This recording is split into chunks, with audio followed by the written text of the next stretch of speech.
Hey, my name is Chris Brennan, and you're listening to the Astrology Podcast. In this episode, I'm going to be talking about the astrology and the meaning of the zodiac sign Gemini with astrologers Camille Michelle Gray and Nicholas Polimenakos. So, welcome both of you to the show. Hi. Thanks for having me on. Thanks for joining me during Gemini season. So, just to get the data down, today is Tuesday, June 7th, 2022, starting at 12:03 p.m. in Denver, Colorado. This is the 356th episode of the show, and this is the third in my series of signs on the zodiac where we do a deep dive into the meaning of each of the signs. And today I'm having both of you join me because each of you has Gemini prominent in your chart. Camille, you and I have been talking about doing this episode for a month now. And what are your Gemini placements? Gemini rising and Mars in Gemini. Perfect. Do you mind if I show your chart? Absolutely. Okay, cool. Let me just put that up on the screen for those watching the video version. So you've got 24 Gemini rising, Mars at 0 degrees of Gemini, and Mercury's over there in Capricorn at 12 degrees of Capricorn. Perfect. And Nicholas, what about you? 20-degree Gemini Sun, 9-degree Mercury in Gemini, and I have 0 Venus in Gemini. I love that. So between the two of you, we've got pretty much almost all of the inner planets in the signs of Gemini. So that's a very good coverage, I think, for this episode in terms of your qualifications. Yes, I would think so. Yeah. All right. So let me put up, again, for the video viewers, our Gemini stats card that Paula Bellamini designed for me, which shows the symbol for Gemini. And Gemini comes from the Latin word, which comes from a Greek word, which just means the twins, because Gemini is the sign of the twins. It's in terms of the stats for Gemini, it's an odd sign in terms of odd versus even, since it's the third sign. So it's said to be, as a result of that, a diurnal or masculine sign. It's said to be an air sign, so it's associated with the element of air when it comes to the 4 classical elements of Greek philosophy of earth, air, fire, and water. It's a mutable sign in terms of the modalities of cardinal, fixed, and mutable because it falls at the end of the spring season in the northern hemisphere.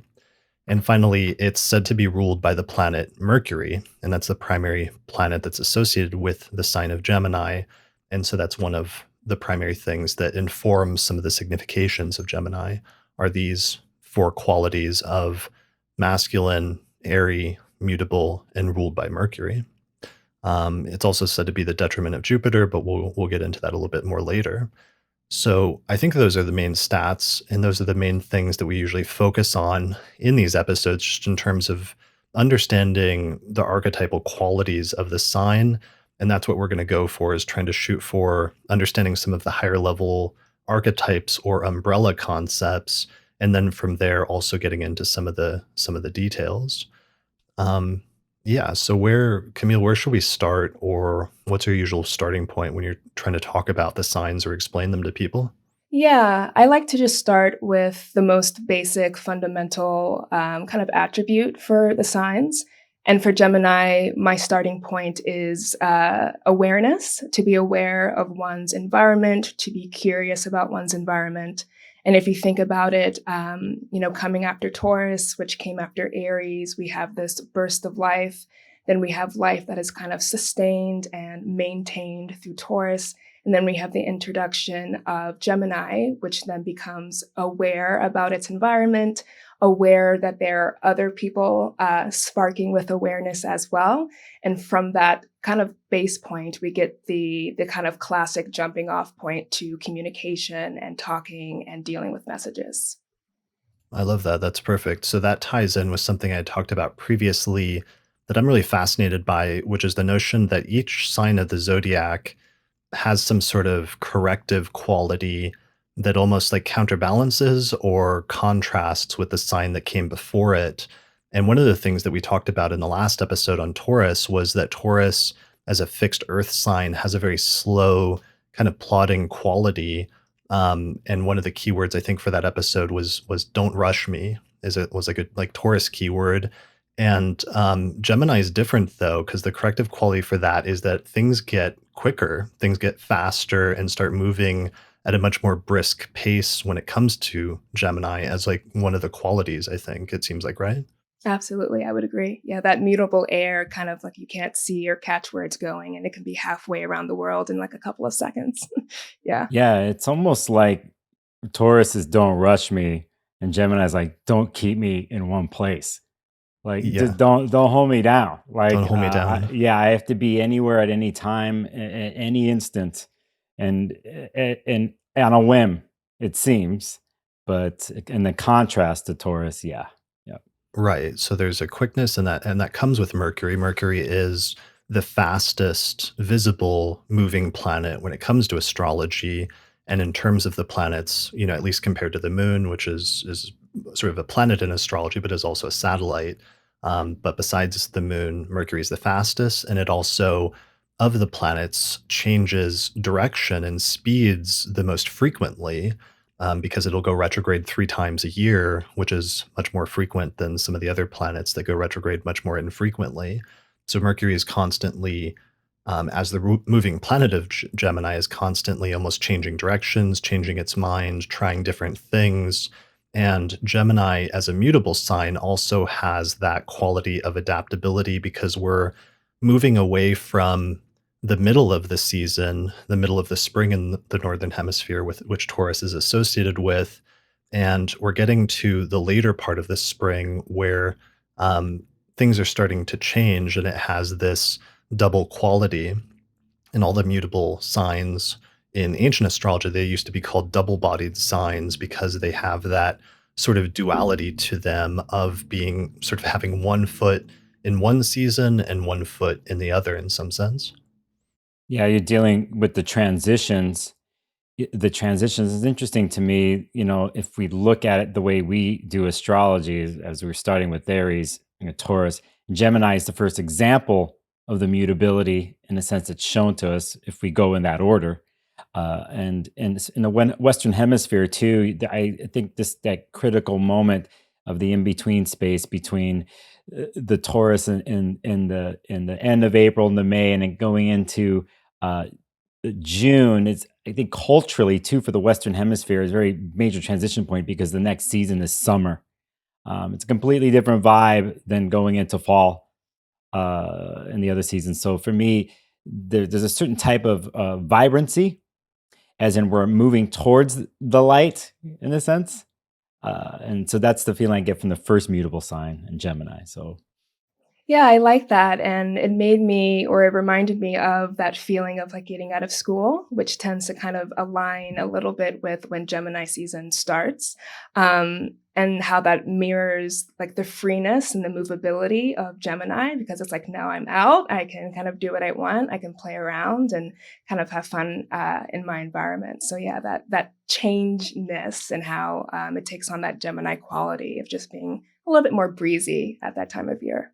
Yeah, and so as I was watching this, because we're doing this series, and today the sun is at right in the middle of Gemini. At this point, it's at 16 degrees of Gemini, and I've been really paying attention to as we're doing this series, and I'm trying to record each episode and release it while the sun is moving through the sign that we're talking about over the course of the next like 12 months, over the course of this year. And I was really paying attention to the seasonal qualities recently as I was doing these episodes and noticed that like the spring really peaks and reaches its fullest potential during Taurus season, during the fixed sign, where the quality of fixed is that there's not a lot of change, not a lot of movement, because you're right in the middle of the season and it's sort of reached the culmination of what that season is about in some sense during the fixed sign. And by the time you get to Gemini, it's really started to move into something else. And so I think that's going to be a quality that will come up a lot when we talk about all the mutable signs, which is this notion of changeability or transitioning into something else.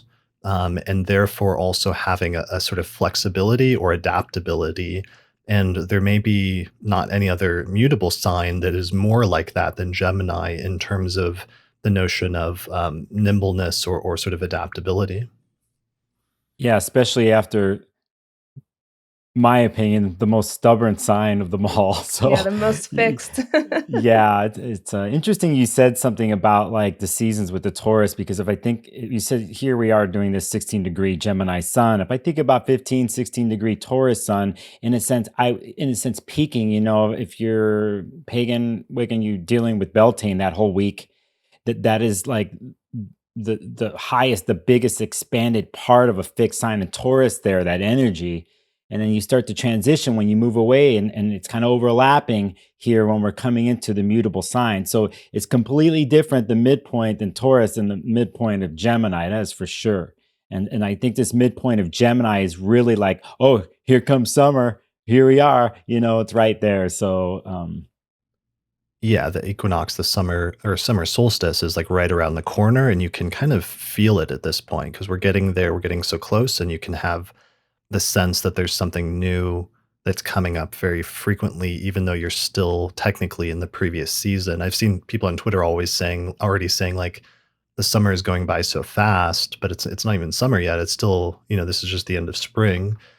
Um, so let's back up a bit and talk a little bit about so Gemini is a Mercury ruled sign, and one of the keywords that comes up so frequently for Gemini is communication, and for Mercury as well, of course. But Gemini, I want to say one of its qualities out of most of the signs that I think it gets associated with, or all of the signs, is like talkativeness and communication as an overarching principle that manifests in many different ways, but is probably one of the most core keywords for Gemini in some way.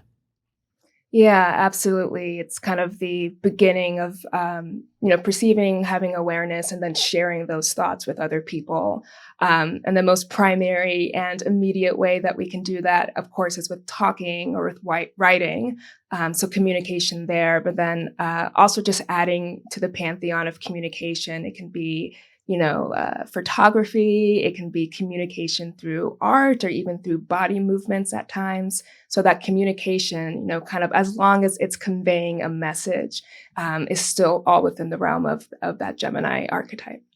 One of the things you did and said during that I thought reminded me of something actually that's really important in core, which is that Gemini is also associated with the hands and the arms, and that's a very Gemini trait to sort of like use your hands and use gestures as part of a means of communicating things besides just using your words. Absolutely. I'm like trying to control even right now, like how much I'm talking with my hands, but Right. certainly like it engages the body in that way. And then the ways that you can use your hands or use your arms, for instance, like playing the guitar, still kind of a message through art form, but, using that Gemini ruled body part. yeah, another example of this is sign language. A major, just another way of translating of language and symbolism. Too. And if I go back, we're talking about this. I think too. I just said it. I think, and it's that for that the initial part of wanting to label things and how you construct, let's say, a sentence. Before that, you're labeling. You're wanting to logically put a word to something. So it starts there, and then it gets deeper and deeper. That's a language. You construct a sentence, you construct a paragraph, and it becomes language. Same thing with as you mentioned, playing, using the hands to play music. You're constructing notes, you're learning, and then you're sending the message. So there's so many ways this happens, and I'm glad that you mentioned, you know, uh, other things rather than words. You said photography, and I was a professional photographer for 12 years. Yeah, so there's a there's a structure that you learn shooting pictures and so on and so forth, but still you're also putting together certain shades and symbols to construct a language, and then you show it with no words. And it's a beautiful marriage between the technical ability, for instance, for photography or for guitar, but how the output or how the message itself can be, subtle or like artistic or symbolic, etc. So all of that is still Gemini as well. Yeah, and when I did the Mercury episode last year, one of the things we focused on from an astronomical standpoint of just understanding where that's coming from symbolically with Mercury, and I think that also relates to Gemini, is just that, the sun is the center of our solar system, and in some ways, well, in many ways, all light is emanating from the sun at the very center of our solar system. And Mercury is the first planet in between the sun and all of the other planets. And so, in some ways, there's this symbolic quality of Mercury acting as a go between that light and that source at the center of everything, that is kind of enlivening everything and is acting as the sort of spirit of the universe, or of the solar system in some sense. And Mercury, which is somehow transmitting that, back and forth between all the other planets, or acting as a bridge between the rest of the solar system and the center of it. And I think when you focus in on that notion of Mercury as a go between, or somebody that can, transmit things back and forth, you start getting to the core of the archetype, that becomes very relevant for Gemini, and the many different forms of acting as a go between in order to transmit something, which is essentially what communication is. But that also then leads to other very more specific Mercurial or Gemini related things, like, reporters, for example, being a sort of Gemini thing. People who, transfer information about things, or go to the source of something and then report back what they saw. Absolutely. Yeah. Yeah. So, in terms of that, I was trying to think of some chart examples and some of the people that I wanted to mention in terms of that. Um, One of them that was really good is just, I've noticed that people with an emphasis of Gemini placements sometimes have a facility, really good an aptitude with words, and a way for communicating in a way that's really impressive, either in written form or in spoken form. And one of my favorite, um, written form communicators was Anthony Bourdain, who was a chef, or was a cook in New York. And then he wrote this book, Kitchen Confidential, that was just like kind of talking about, the behind the scenes of what it's like in the world of chefs and of professional chefs and cooking, and sort of saying these things. But he had a very good way of communicating things very poetically. And he was born with, Leo rising and Mercury and Venus in the South Node in Gemini in the 11th house. And, he also had a way of communicating things very poetically in, um, not just in written form, but also on his television show, where he did like a travel show, and he like traveled around, and liked exposing himself to like different cultures and different foods, and understanding different, cultures through their food, and then describing it or writing about it and speaking about it in very poetic terms, is one of his things. Yeah, and that Mercury in the 11th house just being stimulated by the community that it just happens to be in. Mm, And I always found the most compelling part of his show and of his life was his willingness to sit down with literally anybody, which I think is also a quality of Gemini. It's like, if there's information to be gotten here, I'm going to get it. I don't mind where it's coming from. right. But yeah, I always found it so impressive how he could talk and relate to anybody in that show. Yeah, and I think too, with that chart in particular, you saw his Mercury, and it's if I saw it correctly, it was scoring on Mars and Pisces. Mhm. That Mercury in Gemini in the 11th is what we're talking about, like the community on many different levels. If you think even before he wrote his book, he was in the community of just chefs and cooks and in New York and all that, and then he just level by level with community. But I think the emotional part came through his Mercury, that the square that he had there, you could see the connectiveness of wanting to intertwine with anything and everything in the world. You could say it's more a Piscean energy there. Also, him being a Cancer sun, and what it is with home and the hearth and the bowl of soup. I think Mm, it's all coming through his Mercury and through that 11th house. And so you could see all the layers of him. And when you said, mentioned the word poetic, mhm, I think even in itself, Mercury and Gemini could be poetic, but there's that in this case, there's that watery part that comes through his Mercury, and brings that emotional connectiveness. It wasn't just him reporting; it was always personal. It always was personal connection on an mhm. emotional level, but it was he was ciphering that. through his Mercury. At least that's off the bat here, looking at that. But Yeah, and speaking of that square to Mercury, something that I always remember about him is that he was a blunt speaker. Right. Yeah. Just spoke his mind. I don't like this. I do like this. What the hell is this? Yeah. That too can be Gemini as well. Just getting that extra from that Mars placement. So Yeah, he didn't like to mince words. no. Um, so that brings up, so in speaking of words, one of my other examples that somebody on Twitter mentioned today or reminded me of was there was a debate back in 2008 when Barack Obama was running for president for the first time.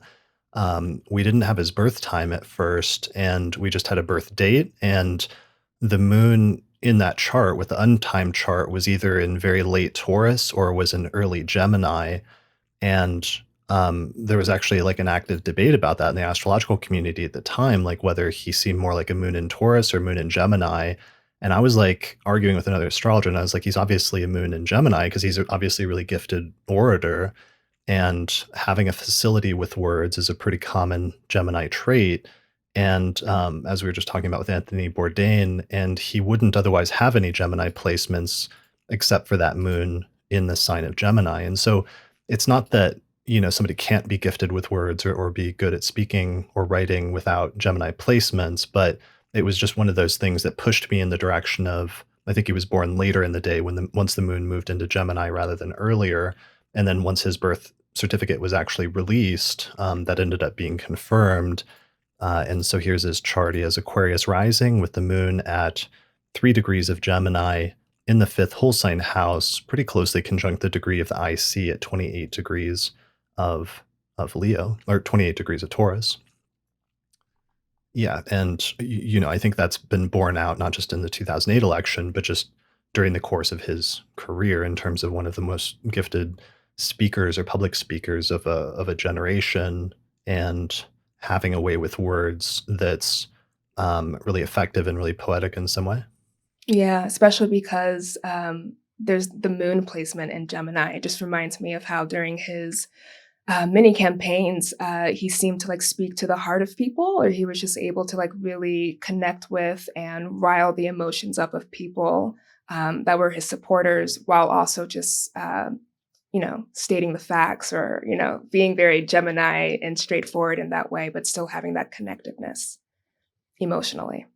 yes, if he had a Taurus moon, the Could you timing, imagine? yeah, I no offense to the Taurus moons out there, but it's about timing too. With the Gemini moon, there's a sense of timing and knowing what to say at the right time and on the fly, not planned. It might be more planned over the Taurus moon on a different pace, but it's for sure a Gemini moon because to go back to knowing, to stating the facts, but also connecting in a certain way. But there's a lot of timing going on, even though a lot of those speeches, they're written beforehand. But when you saw him talking off the cuff, you could totally tell when he was doing it. And, Oh and it was, yeah. and he knew when to do it. He knew when to go off the teleprompter and to come across a certain way. And you have to, you're gauging and you're tapping into something when you do that. That's something probably is going to come up here in this video is the timing of things, the timing when the mercurial timing that seems like on a whim or out of the blue, but really it's a dialed in conduit to a certain magic, and Obama had it for sure. So Gemini moon all the way. Yeah, and I with his Leo placements and also with that Gemini moon in the 5th house, I think there is a quality to Gemini and to Mercury of knowing when to perform, knowing when to like be a certain way, especially when you're thinking about the mutability, a way that you can kind of walk into the room, read it, and kind of intuitively know then how to present yourself or maybe what to say. And I think that's something that Obama had in droves. Yeah, and just a quickness, sort of to being able to respond to something quickly. One of the things I was thinking about recently and talking about, I think on the last forecast, that is an impressive trait that I don't always have, but I'd like to develop more, which is the ability to do like small talk better. Like let's say with a stranger, like somebody you've run into, you've got like an elevator conversation, you have like 5 seconds to have very quick, not super meaningful back and forth, but to like, leave a good impression and say something witty or what have you. That's something that Gemini really excels at is, and sometimes can get criticized for being too shallow or too superficial and not going in deep or not going long, but instead being sort of short and quick. But sometimes there's many different situations where that can actually be advantageous, and that can be kind of like a skill that is good to develop in some circumstances like that. Absolutely. I'm not good at Yeah. it either, but I'm trying. Okay.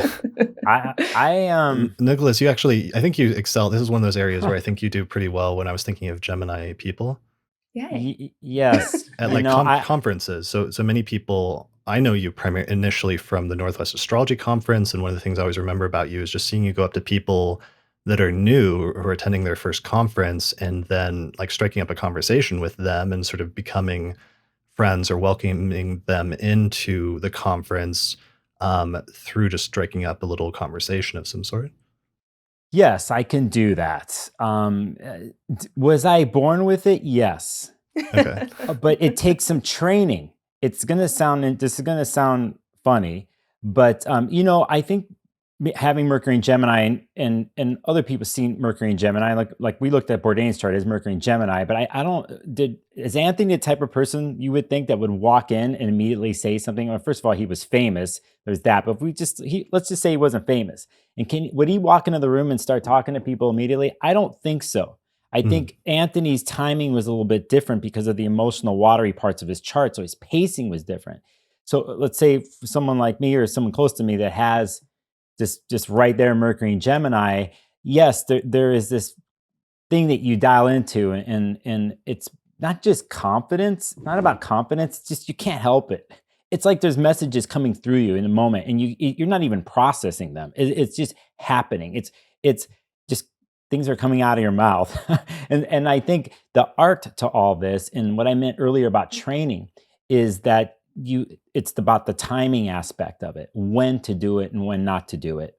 Because I think there's plenty of Geminis out there, or someone with, let's say, with a certain type of Mercury and Gemini placement, where you're overstepping boundaries and you're saying things at the wrong time, and you have to learn. So the world's your experimental place, and if you're aware, you start to train yourself when to do it, when not to do it. And when you do get better at this, then that's the timing that comes in, because then you don't have to say too much. But when you do say it, it's huge. It can totally affect things. Now, to go back to the example you said, like, oh, you go to conferences, so on and so forth. Yeah, I could do that because I know what it was to not know anybody, and to do that. But honestly, my training ground was the restaurant business.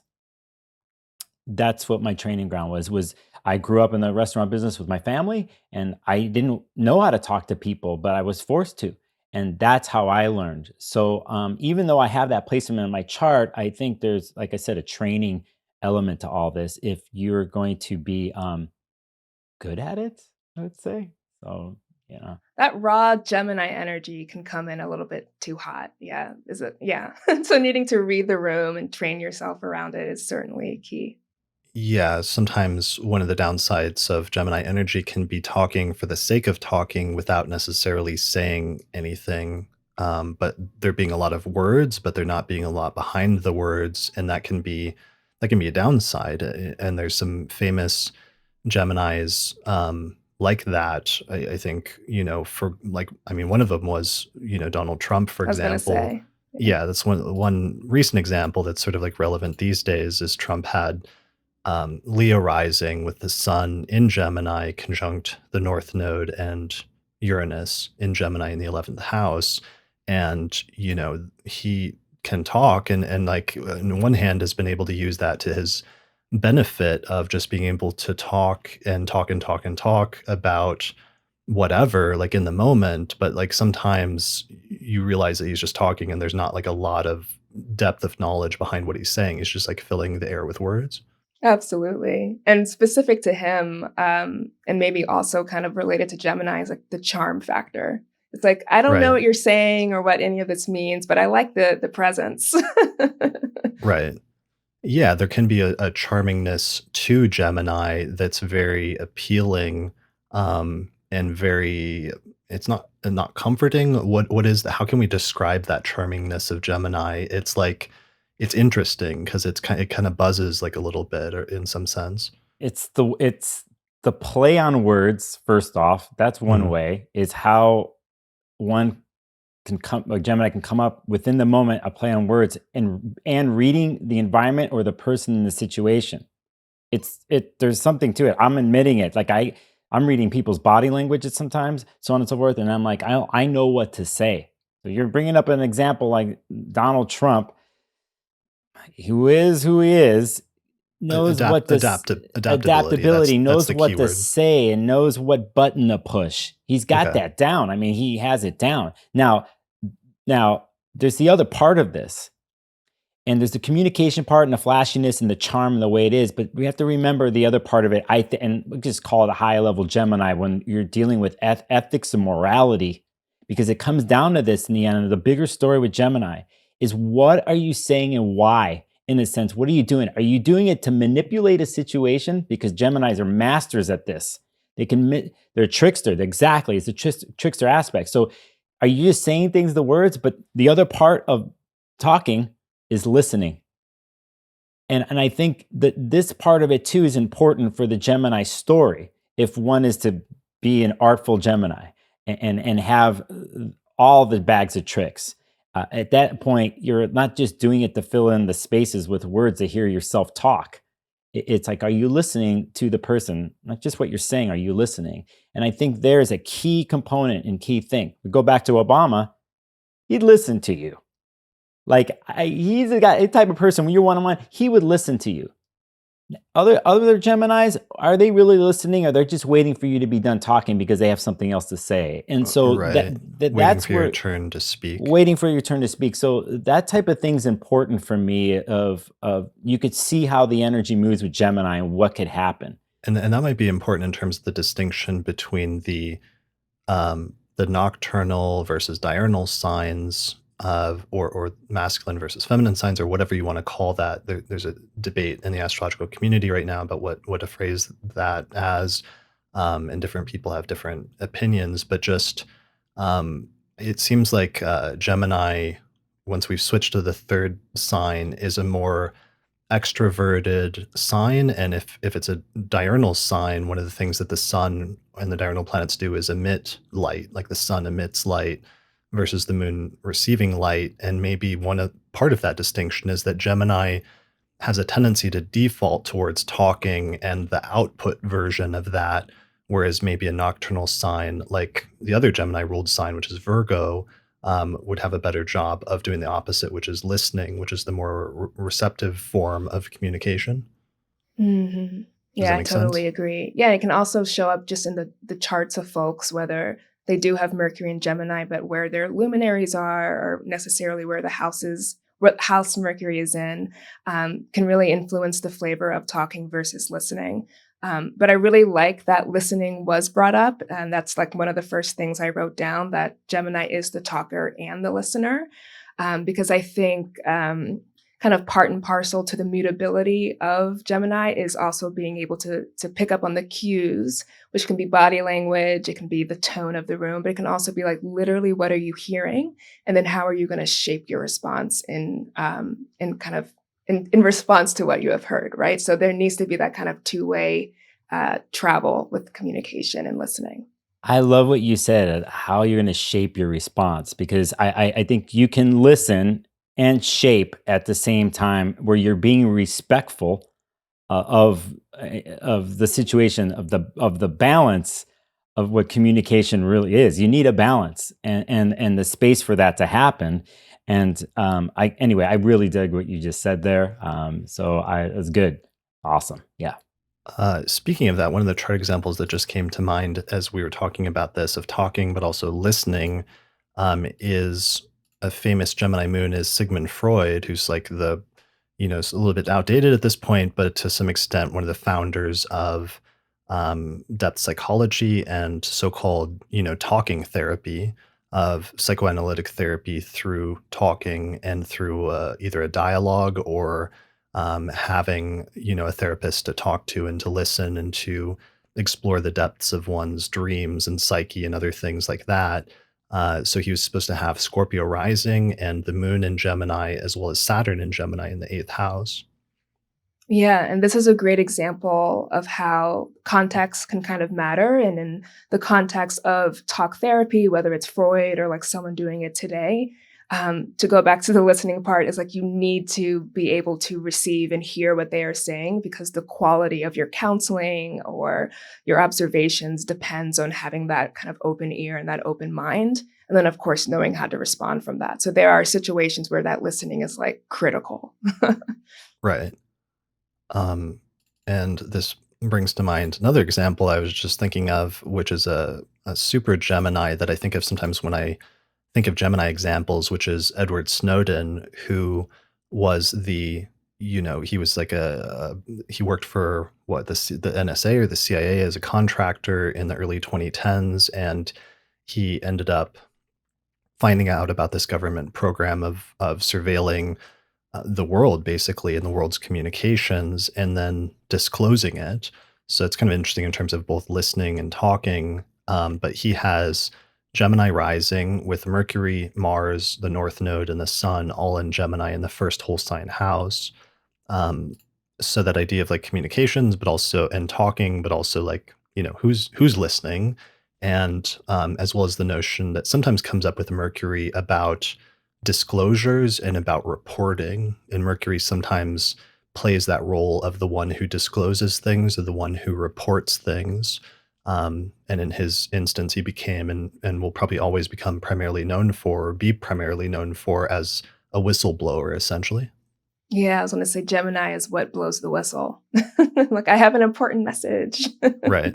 Yeah. Yeah, and definitely in his case too, because of the oppositions he has there. It's there's not just certain things being whistleblown. I mean, the depth of it too, and all the Sagittarius stuff there on the other side is just like it's not just making surface small talk. It's pushing something deeper, and I'm saying that because I'm going to assume this, but him doing his actions are on a deeper ethical level. So, in his case, it's a deeper thing. And have you ever actually heard him talk? I actually listened to a podcast where he's on. He wouldn't stop talking, by the way. He wouldn't. And he has this cadence, this funny cadence. And you take that in conjunct with like the fact that, he wasn't able to say something for a while and he's hiding out. And then when he gets his chance to say something, you listen to what he's saying. He wouldn't stop talking. You just was just going, you're just waiting for this. And I couldn't tell if that's just him in general or the situation that he was in. But yeah. Yeah, and I like the distinction you drew there between Sag and Gemini, where for Edward Snowden, it was purpose-driven communication. And really kind of aimed to reshape or to expose like governments and like larger systems, which is a part of the Sagittarius archetype. So it's not just talking just to talk, but I have something really important and probably structurally could change the structure, I should say, message to kind of get out there. Yeah, you're dealing with many levels of truth here. Yeah. With this person, and what is the truth, and the highest truth for him personally, then what is the truth in general for the public, for the country, and that's coming through him, along with the files or the information dump. So, and just to describe for those listening to the audio version what we're talking about, he has, in addition to that Gemini stellium, he has Jupiter, Uranus, the descendant, the South Node, and Neptune all in Sagittarius in the seventh house. So that's the opposition that's sort of formed with his Gemini placements and some of that strong Sagittarius energy that's being brought in, where there's an ideological or a belief-based component to things, and also a sort of rebelliousness with Uranus there, conjunct Jupiter within 3 degrees, with Jupiter at 3 Sag and Uranus at 6, opposing that Mercury in Gemini. And the fact that he, sort of broke the rules or did something that he wasn't supposed to do and rebelled in some sense in order to do what he thought was right in terms of his morals or his beliefs. I was just gonna bring up really quickly, I saw his moon was in Scorpio, which is like an aversion to Gemini. So like the conflict of like, should I keep this secret or Mhm. should I like expose it? And obviously the Gemini won out energetically and Sagittarius won out because it was a truth that needed to be told. But withholding information from a Gemini or a Gemini witnessing that information is being withheld, I can see how that can be deeply frustrating because it's all about open lines of communication.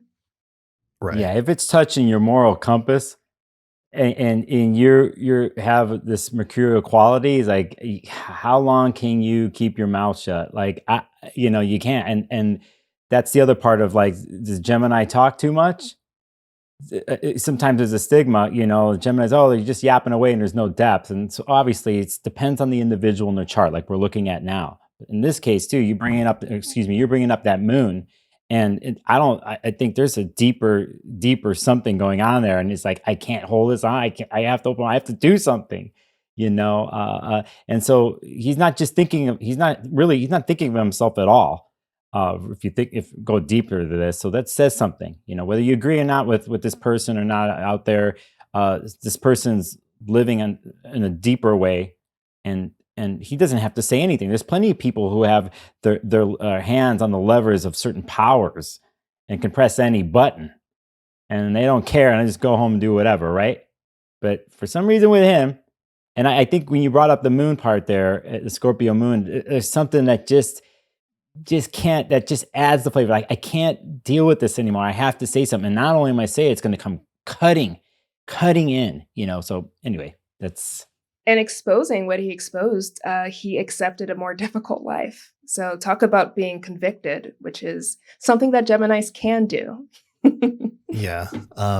All right. So let's see what else. There's a couple of things that were mentioned previously. I want to circle back to just to mention in passing. One was Gemini Moon is one of the placements I'm often jealous of because I sometimes see a facility with learning new languages with that placement, that it comes a little bit more naturally or a little bit more easily to them, as well as just Gemini placements in general. So Demetra George, for example, has a Gemini Moon. Um, Robert Schmidt, who was the head translator of Project Hindsight, had a Gemini Moon, and I was always impressed by how innately or intuitively he seemed to have be able to pick up ancient languages by just like knowing the grammar and the syntax. And he said once you get the grammar down, then it's pretty easy just to like learn the vocabulary or what have you, but you just need to figure out the grammar first. Um, yeah, or even my friend, Austin Coppock has a Gemini moon and, is pretty striking in the way that he comes up with like metaphors and poetic similes and things like that in astrology. Yeah, that's a superpower. I like it. I see it too. Yeah, yeah. Yeah, you could see Austin on the podcast. Like, there's this moment. So his pacing of communication, there's something going on, but you could see the process happening Yeah, in when he's front of you. constructing his words. His moon. You see it, like you could catch it. It's interesting with him. So, yeah. hmm Yeah. And then circling back to earlier as well, one thing that was mentioned in passing that's good maybe to dwell on just a little bit is that idea of adaptability of Gemini sometimes having this notion of almost being a chameleon in some sense because it's able to adapt to who they're with at the moment and sometimes take on those qualities in some way. And that notion of adaptability, which is both connected with Mercury as well as with it being a mutable sign, I think is a very important overarching component as well. Yeah, and just like on a personal note, like my childhood nickname was Chameleon because my name is Camille, and I think it's so Nice. funny that astrologically I have the setup that would make me a chameleon. But yeah, in thinking about that, and maybe this is a couple of layers deep, but there's a lot of associations of duplicitousness and two-facedness with the Gemini. And when you're talking specifically about who you are to this group of people, who you need to be, how you're camouflaging over there, and maybe how you're turning into this group of people being a little bit different over there, that doesn't necessarily have to point towards two-facedness or being kind of deceptive. Rather, that the Gemini has the ability to kind of morph into who they need to be for each groups. And it's an authentic expression. You know, both places, right? But yeah, the Gemini ability to kind of hold multi identities at once, multiple identities at once, and they're each authentic, right? They're not fake. Yeah, in Greek myth with Hermes, there's the reason of chameleon. There's a reason for changing into something because Hermes used to do that through humans to alter situations in Greek myth. You read a lot of this stuff. It's interesting because Hermes would embody an old man on the road to alter a situation. This was part of the power. The other part of it is in the in-between journey, that as when we're talking about the chameleon part and the constant transforming, is alchemy in a sense. And things are always changing. And that was the gift, or another power, as you want to call it, of Hermes, of doing things on the fly and coming out with something in the middle of nothing, or in a situation, again, like on the whim. But that was the power, is to kind of cut through all that and bring up that magic on the fly. And there was always a reason for it. And it's alchemical is one way you can look at it, because it's constantly changing and morphing, and changing and morphing. We really think about a transformative progress. Sometimes it's like shedding our skin. We're vulnerable when we do that. At the same time, we're getting down to a purity, and then we're becoming stronger. Now that's a process. That could be a long-term process. But for the Gemini, it happens in the moment, all in one moment, instantaneously. And you're riding that vibe constantly, or they can. So again, on a deeper level after that, it's like, well, what are they really doing it for? Wielding their power. But anyway, to go back to the chameleon part and the transformative part on the fly. Yeah, and I like that word that you used earlier, because I thought that even though it has negative connotations, it also gets into something really important just in terms of the meaning of that word. But duplicity or duplicitousness, and I was just looking up a definition of that, and it says Merriam-Webster says contradictory doubleness of thought, speech, or action.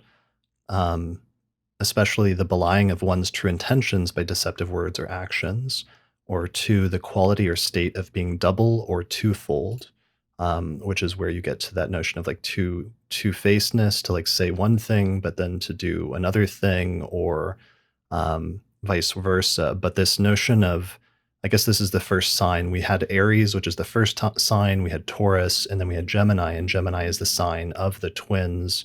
And all of the mutable signs have these notions of doubleness, or being double-bodied, or having two of something. But Gemini is probably the one that gets that the most, of this notion of there being two sides to it, and that manifests in different ways.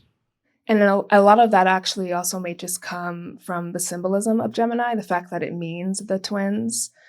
So like two separate entities, or one person that splits off into two entities. Yep. So that double-bodied nature really is in all the mutable signs, but I agree that Gemini gets the most flack for it. I agree. I actually, Sam Reynolds, we always talk about this. The two signs that get the most flack are Scorpios and Gemini. They just get a bad rap. Everybody's got a story, So it's like, Geminis, they just get it. To go back to what we're talking about, sometimes situations need to be altered. Someone needs to be tricked. For you Geminis out there, I just want to be careful with what I'm about to say here, because it's like, don't do things on purpose after what I'm going to say here. Okay. It's like, sometimes if you have the ability and a gift to change and manipulate a situation, what are you doing for? Are you doing for the good? That's what Hermes used to do on purpose, to trick a situation that was normal on a human level. And in that moment, the divine comes through. The sun comes through Mercury to the rest of the planets in the solar system. The divine comes through in that moment for the certain reasons, and the deep, deep, pure reasons. Now, if you're a Gemini and you can do this, you could see how one can misuse their power. Hence, why Geminis would get a bad rap, right? So, again, you have to honor the divine, and honor the power, and honor the chameleon-like moments that come through out of nowhere. I said this earlier in this podcast. I want to reiterate it, because I don't want Geminis to have a bad rap anymore. Yeah, let's clear the air right here, right now. Yeah, but I get why they do. I mean, I mean, we're gonna cover the full range and the full spectrum. I mean, with every sign, we're gonna cover the good sides and the bad sides and everything in between to whatever extent we can. So don't worry too much about. I don't want to stigmatize any sign either, for sure, because that's annoying, kind of astrology. But it is good to think of what's the full range of manifestations, and that every positive manifestation of a sign can also have a mirroring negative manifestation. And then once you identify both sides, I think that gives you a much clearer picture of like what the underlying or the overarching archetype is. Yeah, I believe yeah, so talking about, like, what is the meaning of all this shape-shifting? Meaningless shape-shifting, which does exist in the Gemini world, is like gossip, and it's just, like, Mm, filling up space with words, that are controversial and spicy and, like, can rile people up, but at the end of the day, serves a negative purpose, in some ways, or, like, a completely useless purpose. It happens. sure. Well, that I mean, it's almost like there's a mischievousness and a playful Yeah. quality to Gemini. So playfulness, mischievousness, and we get some of that in like some of the trickery myths. Like what's one of the trickery myths, Nicholas, of from like Greek mythology? yeah, there's a couple, but what was I reading something about last night of just first of all, Greek myths are just brutal. Sure. Right. Yeah. Hermes was getting set up. Zeus is sending Hermes up on these, to get help Persephone get out of the underworld at certain points. Hecate did that too. So there's a trickiness there, and the stories of putting guards to sleep so people could sneak through. Mm, There's that kind of trickiness to move a situation.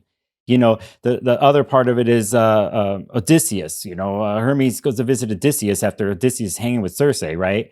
And there's this thing of like, hey, you need to do this. I'm going to help you get out of here to finish the quest. And so he comes through. But there's plenty of stories of Hermes doing some messed up stuff that the gods have passed through. So I just so we understand Greek myth, it's not all happy go lucky. It's hardcore.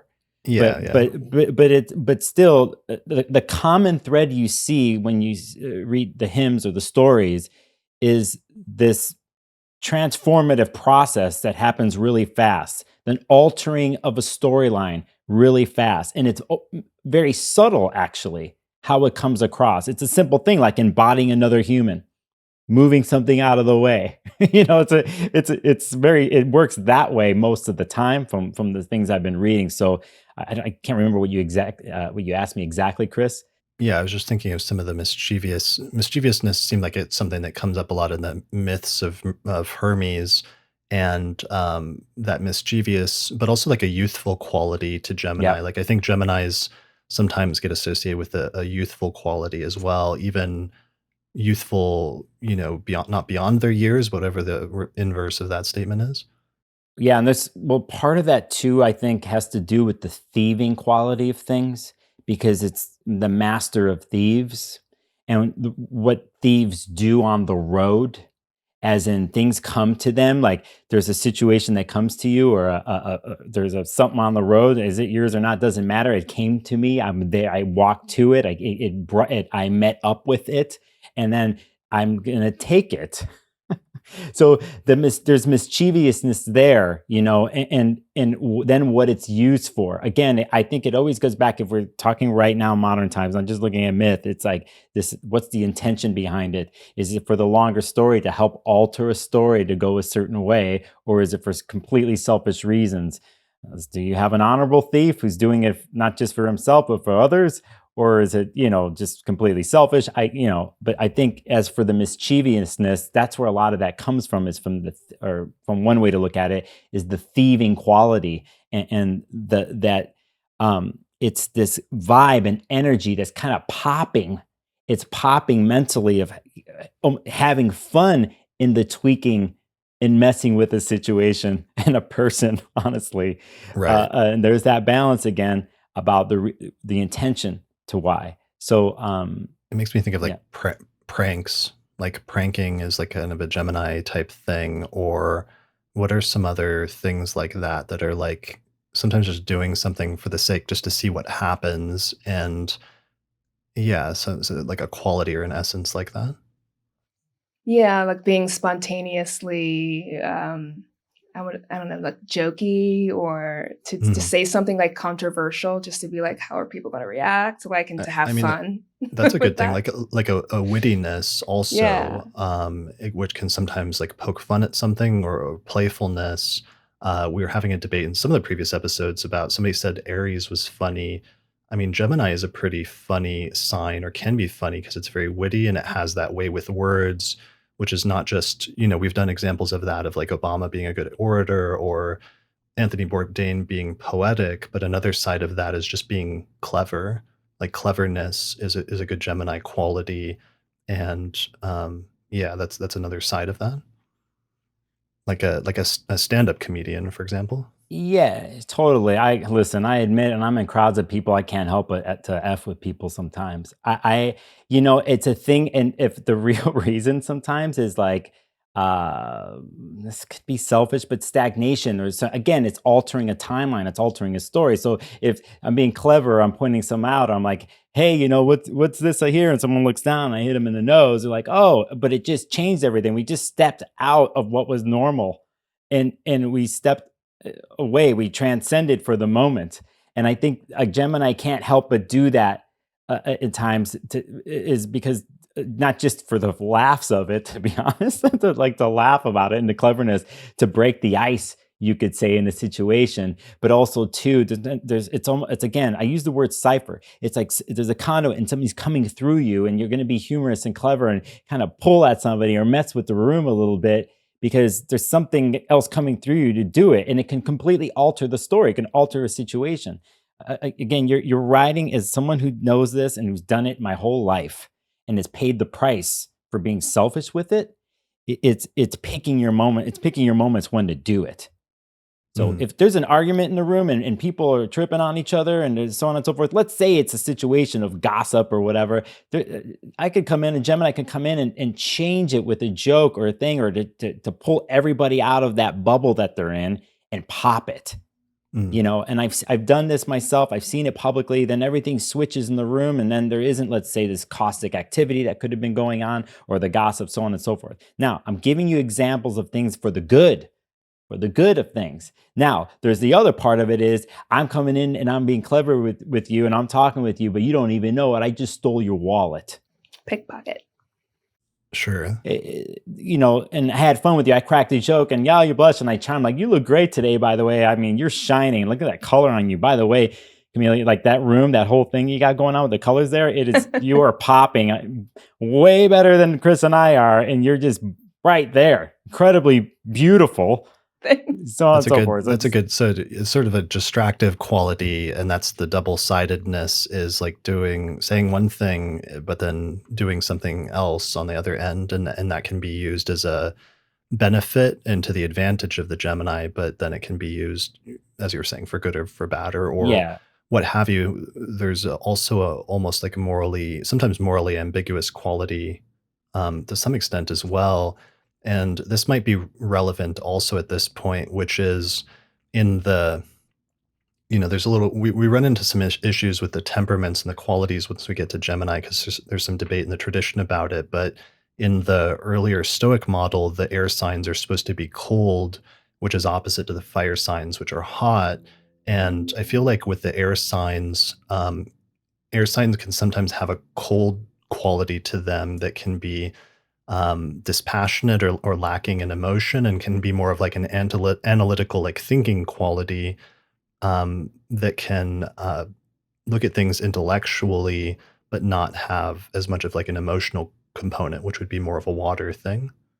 Yeah, absolutely. I just wanted to like quickly circle back because Nick said something that was so interesting, which is like when Gemini senses that the energies are stagnant, it wants Mm. to like move them. And that just reminds me of all the antics that Gemini can get up to when it's bored, when it does Mm. not have a productive use for all of that mutable energy. But yeah, the way that Gemini can be kind of irreverent in the face of issues that are deeply sensitive, or kind of that feeling of cracking a joke when everyone's crying and it's like, not really the right time. Right. But yeah, living in that space of logic so that, at the expense of like leaning a little bit more into intuition or compassion or like connectivity with other people on a more heart to heart level. Yeah, yeah. I will say too to that yeah, that coldness and logic part of things, it can be brutal. I think even for a Gemini internally, depending who they are on the rest of the chart. Let's say if they don't have any water in their chart or something like that, the not connecting with situations or people, not only can the person on the other side of them not feel connected, but in their own world, Gemini's world can feel just alone and disconnected. And you can go on, you can look at this at many different ways, but you can look at it as in Hermes didn't have a good connection with his mom, because she basically didn't was forced to have Hermes, right? There's a deeper part of this, and not having this deeper connection to the mother, and the mother not really feeling like this was their child. In one way, in Greek myth, you could see how the coldness, because the Gemini, or excuse me, Hermes didn't have anything resolved with like the feminine part. There's a part there that sometimes is not there, that doesn't connect because of the logic. And I don't know if this is making sense to some of you all, but for some, I think Geminis it's always important to look, and this is when we come back to listening, to get away from the logic and the coldness. I think listening to one's own self. There was a very, I don't know, I'm bringing this up. Linda Goodman's Sun Signs book, which many of us have read, has a famous line in there about Gemini, about it's within the Love Signs book or the Sun Signs book, but it has to do with Gemini in the end. The way she writes it, she was so talented how she wrote, but in the end is like, can the Gemini get to a point of listening to its own heartbeat? And when Mm. you get to that point of getting out of here and listening to your own heartbeat, then you're getting into you're getting off the logic and you're getting into the emotional part. And it's there for any Gemini listening and watching who has challenges with this. It is getting to listening to your own heartbeat and shutting out everything else that's external that you cannot help but gravitate towards to and wanting to connect with constantly. It's the getting back to self and to listening to this. And curiously, what Chris was talking about, how each sign that comes after corrects something. That's the correction that Cancer then has. It's like that awareness Yep. traveling down to the heart, right? Yeah. Camille, that's so good. Yes, it's exactly what it is. Cancer brings in the emotional component, and it's the first water sign in the sequence of the first signs of the zodiac, starting with Aries, which I meant to actually show a diagram just of this is our poster that Paula Bellomino and I made a few years ago, which is like a wall poster, but it just shows the signs of the zodiac, starting with Aries, which is the first sign after the spring equinox. Yeah, spring equinox, then Taurus, then Gemini, and then that's a really good point. Cancer comes after. And so part of the corrective quality that you see that's missing from the first three signs, but perhaps is the most missing from Gemini, is that emotional component that connects things not just on an intellectual level, which is what Gemini is really good at, or a communicative level through words, but Cancer connects things through emotions and through feelings. Yeah. You can't out logic your way through like difficult situations. Like you will hit a wall, and Gemini can't hit that wall. Right.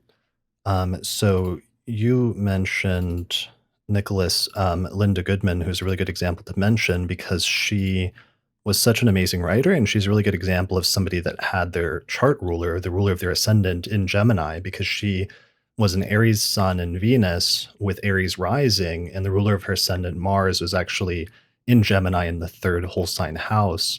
And I always use her as an example because in 68, 69, she wrote that book Sun Signs, right? That's what it was called, and that Mhm. became, I think, the most highest selling astrology book, certainly in modern times, possibly in all times. Although Ptolemy probably gave her like a little bit of competition, but at least in modern times, and as far as like tracked book sales, it sold just millions and millions of copies. And one of the reasons I think it was so um, popular is just she had a way with words and a way of describing some of the underlying meanings of the signs that was really impressive.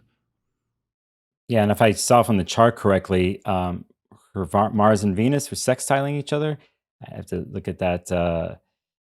Yeah. Yeah. Um, Interesting here. We've had a couple charts here that have Mars and Gemini, and then we have someone with us who has Mars and Gemini. And very important here this year, with the second half of the year, what's Yikes. gonna yeah, it's what's gonna happen. But Mm. that's Chris, you brought this chart up really quick. This is someone here who influenced multi generations astrologically and put things in a plain language for people, to make astrology accessible. Whether you like it or not, the words, or it's some people consider it pop, it doesn't matter. I just found it interesting though, her Mars and Venus, because I that was a constant theme in her writing. Even if she was writing about an individual sign, there it was always this kind of merging of always bringing in love and relation to each other. And I don't know, I just see her Mars and Venus the way they're relating in a chart. And Linda had it. Yeah, I love how you said she wrote in plain language, which I think is such a great quality of Gemini and Mercury and Gemini. And then you can think about the opposite, maybe Mercury and Sag, and how there's a propensity to like pontificate or to like over philosophize and to like get really lyricy and like, all of that, which has its place. But there is something to be said for the way that Gemini can be the teacher, and such that it communicates things very effectively and straight to the point. Yeah, so that might be a good thing to dwell on the Sag Gemini axis and the interplay between those two, the rulers of those two signs, because it really can help to instruct you much more clearly on the meaning of Gemini by contrasting it with Sagittarius and its opposite. And then once we do that, remind me to go back to, I want to go into the triplicities and contrasting Gemini with Libra and Aquarius, which is something I was starting to go into with the air signs as being cold in the contrast with fire signs. So if I don't remember, remind me of that. Um, all right. So when we're looking at Gemini, um, Gemini is ruled by Mercury, and it's opposite to the sign Sagittarius, which is ruled by Jupiter. And one of the major contrasts there is you get the smallest planet in the solar system, which is Mercury, ruling Gemini, opposite to the largest planet in the solar system, which is Jupiter. And one of the major underlying contrasts that just comes up over and over again is that Gemini represents small things and Sagittarius represents big things. And when you just like take that basic contrast of what are some small things and what are some big things, like you can really get a lot out of understanding that axis or that polarity between those two signs. Yeah, one of my favorite kind of analogies or ways to picture it is Gemini is the newsroom and Sagittarius are the people that write editorials, where Gemini is like, I'm here to communicate the facts on an everyday basis. And then the editorial Sag folks are like, but what does it all mean? Like, how can we string these facts or what's happening into some larger, higher concept about the truth of our times? And so that bigness versus smallness also coming in symbolically to represent what is being said necessarily. Yeah, you have the basic simple thing of like fact and then opinion too. Yeah, The that way you too. said in a simple way, and yeah, all have its purpose. Also, fact versus belief, which a That lot of people yes, think are mhm. facts. Right. Yep. Right. Hmm.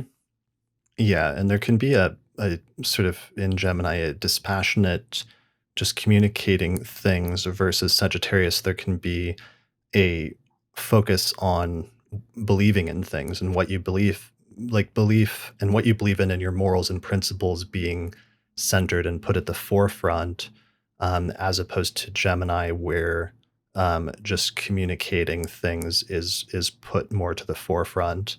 I'm not sure if that makes sense, but that's like one of the contrasts that I sometimes see come up.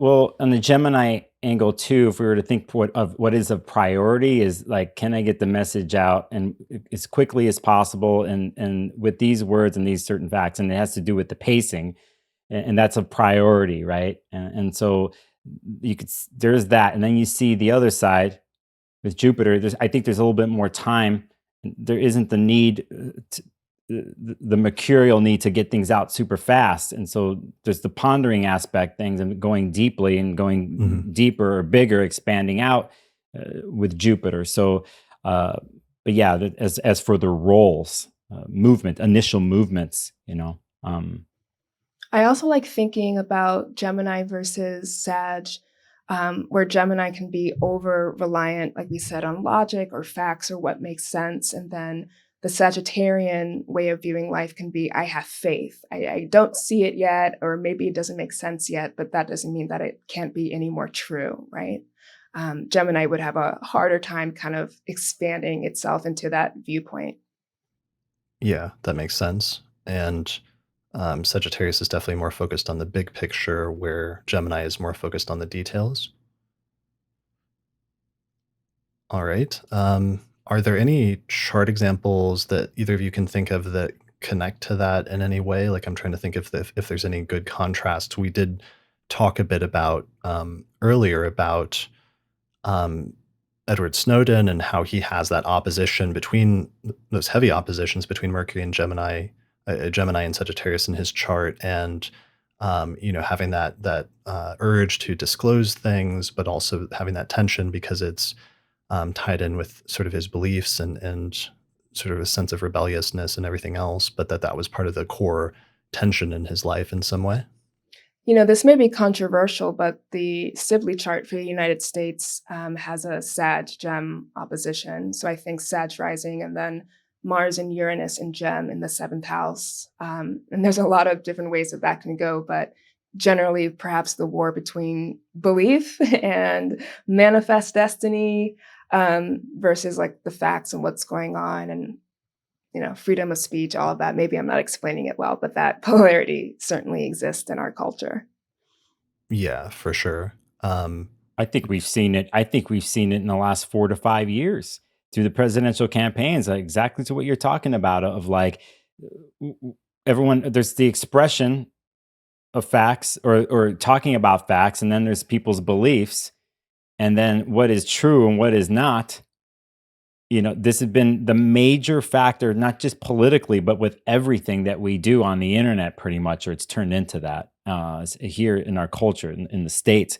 So I think that's right on point. And how do you manage the polarity? How do you do that? I guess that's for another podcast or something. But I think this country's always had the wide openness, this frontierness, the exploration of, and that actually had to do with land, right? But now it's in our minds or it's on the internet, how we do it. So again, there's the factual part, or what if if they're even facts, and then there's the other part of my beliefs, and here we are, where we are politically, where we are as a country, and what it's turned into. Yeah. It also is fake news, right? So Sagittarius is like, this is the news according to my belief. This is truthiness. Whereas Gemini is like, no, this is the truth and these are the facts. And so like a lot of that has been kicked up with the nodes kind of transiting those signs, but it was kind of already baking just because of how divisive our politics are. So yeah. Yeah. And I'm glad you brought up the Sibley chart, just because early on in my studies, I heard somebody describe the United States as having a heavy Gemini quality. And there's debates about, the Sibley chart, which has Sagittarius rising, versus there's other charts like the Gemini rising chart, but I don't think it's necessarily relevant because there's a strong Gemini signature in the US chart no matter what, because it has Mars and Uranus in that sign. But it's just kind of a country that has those dualities, or that notion of two-ness, where, for example, politically, it has like the two major political parties that are constantly vying for power and like going back and forth, and have such almost diametrically opposite ideals and beliefs and sort of visions of what the country should be. But also, even just you have different parts of the country historically. Like, for example, you had a civil war where it's like the northern part of the country fights the southern part of the country, or you have these other contrasts of like these huge twin cities on either side of the country, like New York on one side and like Los Angeles on the other side, or what have you. And just this recurring theme of the two brothers, the two siblings that have these really contrasting, almost opposite polarities, but are still tied together at the waist in some sense, and forever connected and going back and forth in some way. Yeah, definitely. And even deeper than that, it's like, there's so many factions and like different groups of beliefs just going on currently. And that just made me think of how Gemini, especially influenced by Uranus there, can get so fragmented and Mm, split off on itself, like and multiply and multiply until we have so many different people believing and saying so many different things, which is the confusion that Gemini can also bring up. right. Yeah, and I think there's the other part too in our history of like saying one thing and our actions mean another. Oh, sure. Mm, And on many different levels, with the story of our government and how we portray things, even how we portray the dream of America, and whether that dream is a reality actually for many, if it would become a reality. But it's so constantly changing, and I think about my where I'm from, both my parents are immigrants. They came here on a dream, and they followed the dream, the message that this country put out, that in a sense still puts out or tries to put out. Yeah. Uh, America does really good PR. Yeah, they're totally good at it. And the if you think about the country itself and what it is with PR and media and Hollywood and what's come out here, we have it down. We have it Mhm. down. And I think a lot of other countries have taken that from us and they use their own versions of it now. But again, whether we portray ourselves as land of the free, is it really free for some people? Is it we talk about freedom in other countries, but then there's our history sometimes we've had with other countries and our interventions with them, and are we really? It's like double talk. It's so Mhm. to go back on, you could take this on all many different levels, but it's always constantly changing with our country. But in other ways, like you said, Chris, the two parties, the two cities, the coast to coast, it's always this or that, and then there's the I think on a deeper subconscious level, honestly, is really the need and want to merge the two together. mm. And sometimes you have moments of it where it happens, you know, and that's where the magic comes. That's where the alchemy is, and then that's where the dream of America. It looks pretty good, at those moments, but it's really It's not always that it's way. not to like prolong it too much, but it's so curious because Mars and Uranus are in Gemini for the United States, and the moments where I feel like we are the most together is after something atrocious has happened. After there's been some type of Martian or Uranus kind of like tower moment or like shakeup, right? It's unfortunate that it has to be that way, but yeah.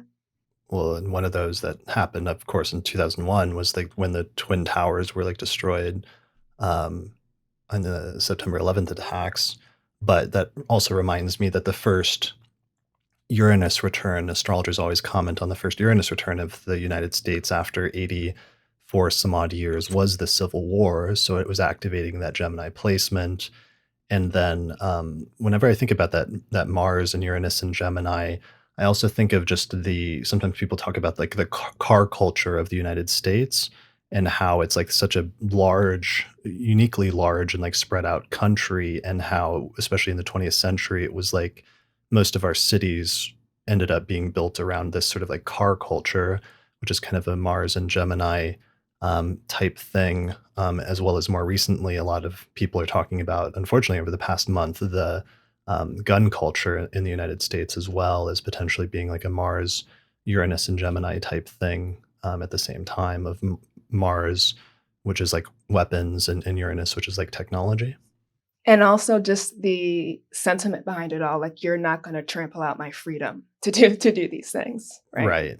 And if you do try to trample on my freedom, you're going to be like killed or attacked with guns. Like, don't tread on me or whatever that flag is. Yeah, and the defending of one's own autonomy, Yeah. is the Mm, mindset behind that, and and that's a fundamental so-called definition of the country. And the chart is that's the fundamental premise per se, is And that. when you think about it, like the formation of the United States was us divorcing from another country when we were trying Right. to get independence. Yeah, it's just that duality is always kind of there.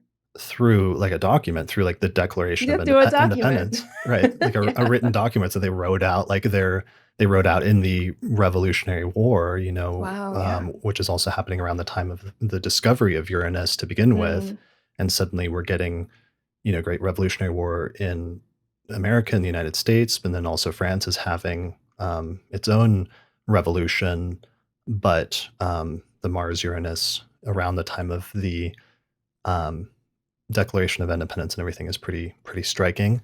So that brings up another example that I had, or an example chart that I had thought of recently, when I was looking through my own files of a famous Gemini and Mercury in Gemini, which is Anne Frank, who was Leo rising and had the Sun and Mercury in Gemini in the 11th house.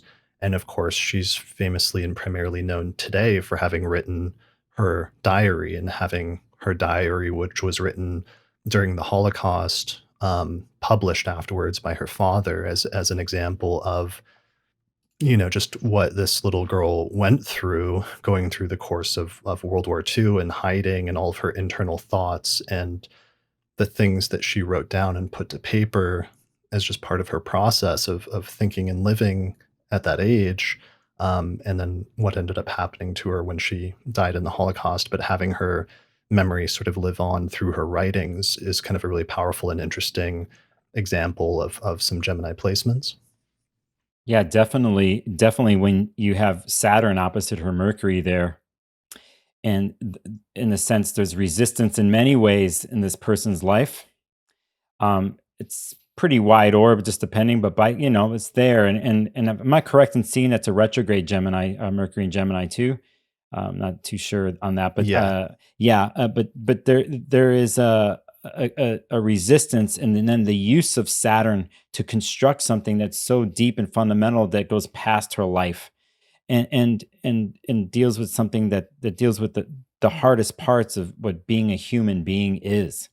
and how all of that was like forced out in isolation, which can both be a signification of Saturn, but also that retrograde Mercury, like going within. Yep, Mm. yep. Yeah, that's a good point. The Saturn opposition, and essentially in hiding, or almost being imprisoned in some way, and so the writing is taking place in a context that's not positive. That's actually very very difficult. All right, so I wanted to go back to, I think I want to return at some point to that contrast between Gemini and Sagittarius a little bit more. But for now, why don't we move into talking about the triplicities and the other air signs? And one of the things I did in a previous episode, I think in the Taurus episode, was we started contrasting the different signs, either in the same modalities or the same triplicities. And one of them that I think might help is contrasting Gemini as an air sign, a mutable air sign, with the other two air signs, which are Libra, which is ruled by Venus, and Aquarius, which is ruled by Saturn. So, with all of these, I think one of the things we talked about, one of the things that's different is um, the tendency to intellectualize things, or the tendency sometimes to come off as a little bit cold in some sense, emotionally. And I think that's something that the notion of there being a little bit of coldness is definitely something that comes up with Gemini, and it's definitely something that comes up with Aquarius, which is a fixed Saturn ruled air sign. um, we get that a little bit softer with Libra because it's ruled by Venus, and Venus is good, very good at relating socially to things. But even that social relatingness can be a little bit. Sometimes Libra is accused sometimes of being a little bit superficial in the way that it relates to things socially. So even there can be this perception of a little bit of coldness. I think. Does that Yeah, make sense? it does. I would say out of all three that Libra, because of Venus, isn't as cold as Gemini or Aquarius. For sure. Uh, Yeah. Now that's on paper. I Gemini has this, I think, could turn in and do anything.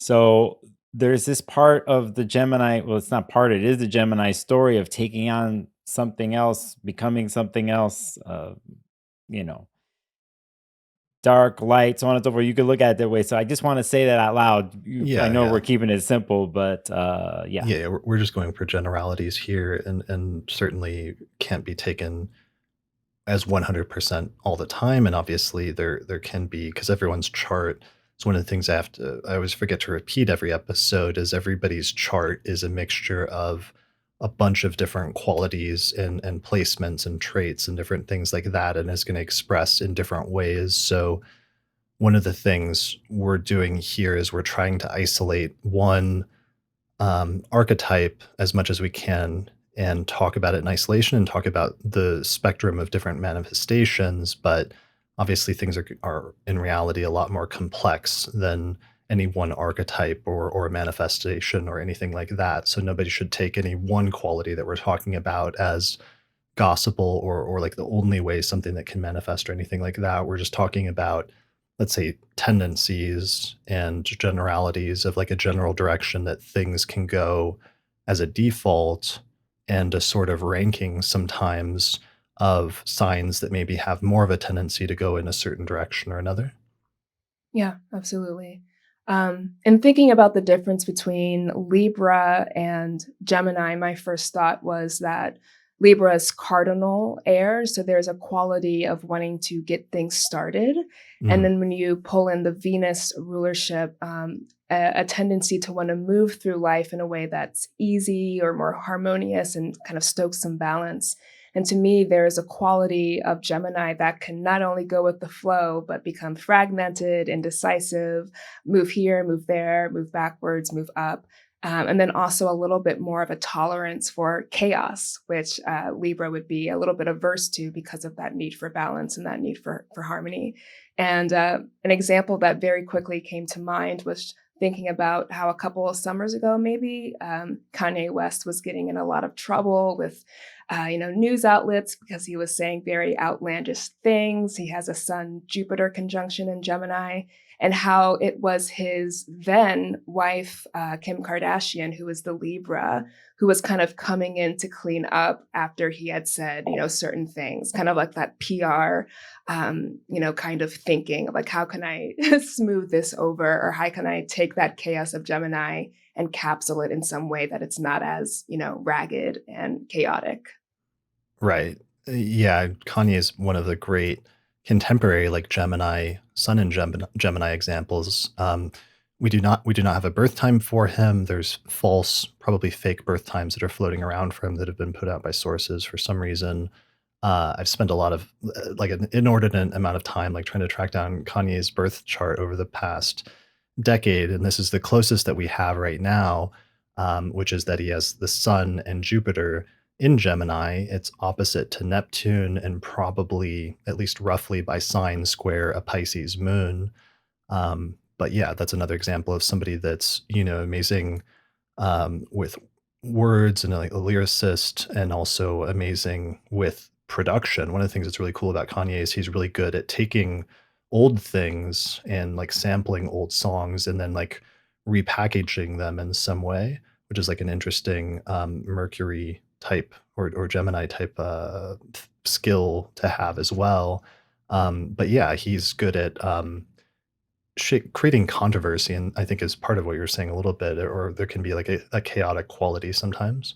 Absolutely. Or like just blurting things out kind of with no purpose or, Sure. uh, yeah, thinking about the fallout. Yeah, I think that's that Jupiter right there. Yeah, like That say Jupiter it now. just can't boom, Say it like loudly. yeah, I think about that TMZ interview when he was at the Exactly. offices. That was Exactly. Mm, intense.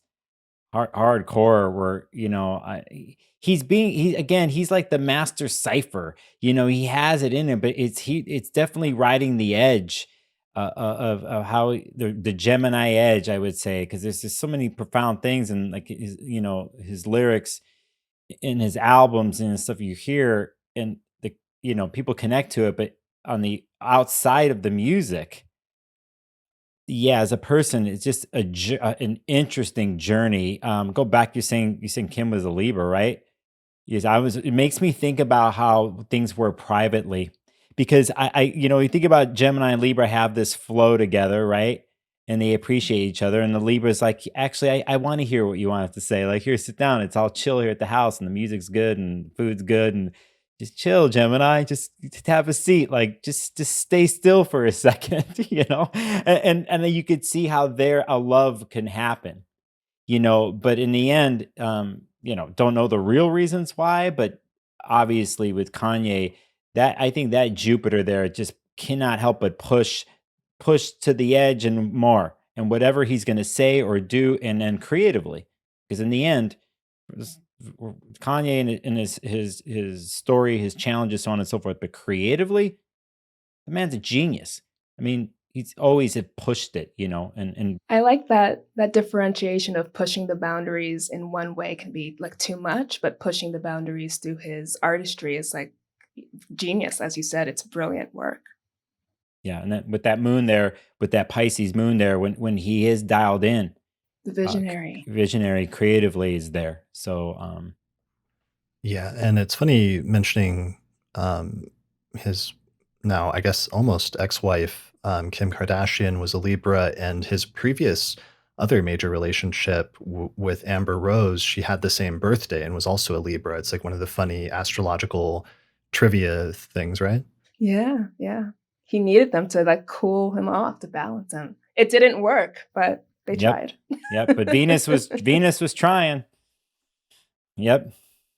Yeah, so there can be that's part of the connection, is like a connection of that socialness and being able to have that ability to connect people somehow socially, maybe as a quality of the air element that connects Gemini and Libra. And then when we contrast that with Aquarius, which is a fixed air sign that's ruled by Saturn, we get to a quality that is starting to be a bit different than Gemini because it's much slower.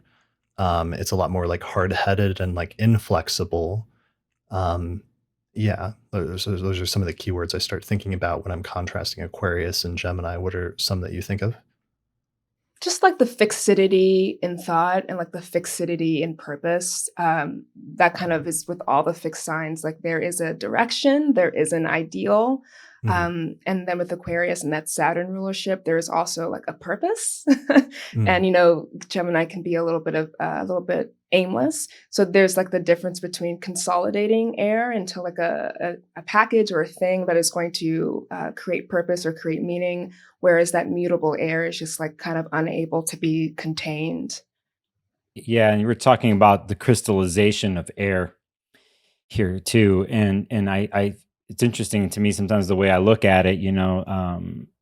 It's like Aquarius almost takes a little bit of the Gemini and a little bit of the Venus in its way, the need for autonomy and for oneself, but at the same time stepping in socially and being there, but still needing wanting the space and the autonomy. And you have the Gemini part that just has its way of being social, and then there's a Libra part of wanting to balance the room and be social. But that Aquarius there has to have its own world too, and it's very. If we think about it in the Saturnian way, it's the line is drawn as into what the space is, and then where I go to integrate socially. So, um, as yeah, as someone who's I have Aquarius in my chart too, so I know this in one way for having all this Mercury and this stuff going on. I definitely know what it is to like, yeah, I've had enough of this. Leave me alone. I got to be in my space, like, Absolutely. Same here, Aquarius sun. Yeah, so there's a social component, all the air signs, and definitely to Aquarius. And sometimes that's helpful thinking of the contrast between like Leo, which is more focused on the self, versus and what happens when the sun is in Leo versus when the sun is in Aquarius and it focus on others or the collective or what have you. But even though it's an air sign, and people, for example, sometimes modern astrologers associate Aquarius with Uranus and this notion of it being more rebellious, or freedom loving or something like that, with Saturn and with it being a fixed sign, there can be much more of like an intellectual, ideologically fixed component of like establishing what one believes and like sticking to it and being inflexible in that in some ways, which is something Gemini doesn't necessarily have as much of. I think of all of the air signs, Gemini is certainly the most flexible and the most adaptable of them. Yeah, and the most open to receive new information, even if it invalidates the older information that you had. For an Aquarius, that's like, no, sorry, Right. I'm right. Yeah, yeah. Yeah. And then Libra at the same time is going to be, in one way, wanting to balance and hear everyone's way of being or opinion, so on and so forth. And Aquarius is like, this is my way, in a sense of the fixed part of it. So, yeah, interesting progression if you were to look at it that way. If you timeline it as in Mercury, Libra, Aquarius, but anyway. Right. Yeah, for sure. All right. So that makes me think of, I'm trying to think of where to go from here in terms of, did either of you, I think Camille, you had some other, do you have any chart examples you want to share or anything that might be relevant to go in that direction at this point? I don't know if the charts I want to share have that Aquarius element in them. I'm That's okay. checking. Yeah, the one I really wanted to talk about was Josephine Baker. Okay. Uh, there it is. I have that chart queued up right here. So for our audio listeners, she had Virgo rising with Mercury, the Sun, Jupiter, Pluto, and Mars all in the sign of Gemini in the 10th whole sign house. Yeah, it's a B-rated chart, so we don't know that with precision, but it seems pretty compelling when you kind of look at her life. So she was an African-American dancer, performer, actor, and she got her start street performing kind of just like in her neighborhood, which was kind of like the first taste of Gemini. I was getting there to like maneuver the self through places that are familiar or to like start doing things in front of familiar faces or in familiar places, that association with neighborhood. But as she advanced in her dancing, one of the ways that she was able to stand out was her humor. She just was a little bit sillier than the other dancers, and that kind of elevated her in a way. She was more effervescent, she was more agile, very quick on her feet. If you look up her like favorite, her famous rather, banana skirt dance, like she's just moving very, very quickly. And then the most curious and interesting part of Josephine Baker was that she lived a double life, which is like very apropos for having that many planets in Gemini. And during World War II, she had kind of adopted France as her home base, and she was a spy for the French resistance during World War II. And one of the ways that she was able to gather so much information was, first of all, she was so larger than life. It's like, who's going to think that I'm a spy? That's what she said. But when she was in those rooms, I think the German embassy and like the Japanese embassy, she would really charm people to get them talking, to get them kind of to spill the information that she was, looking after.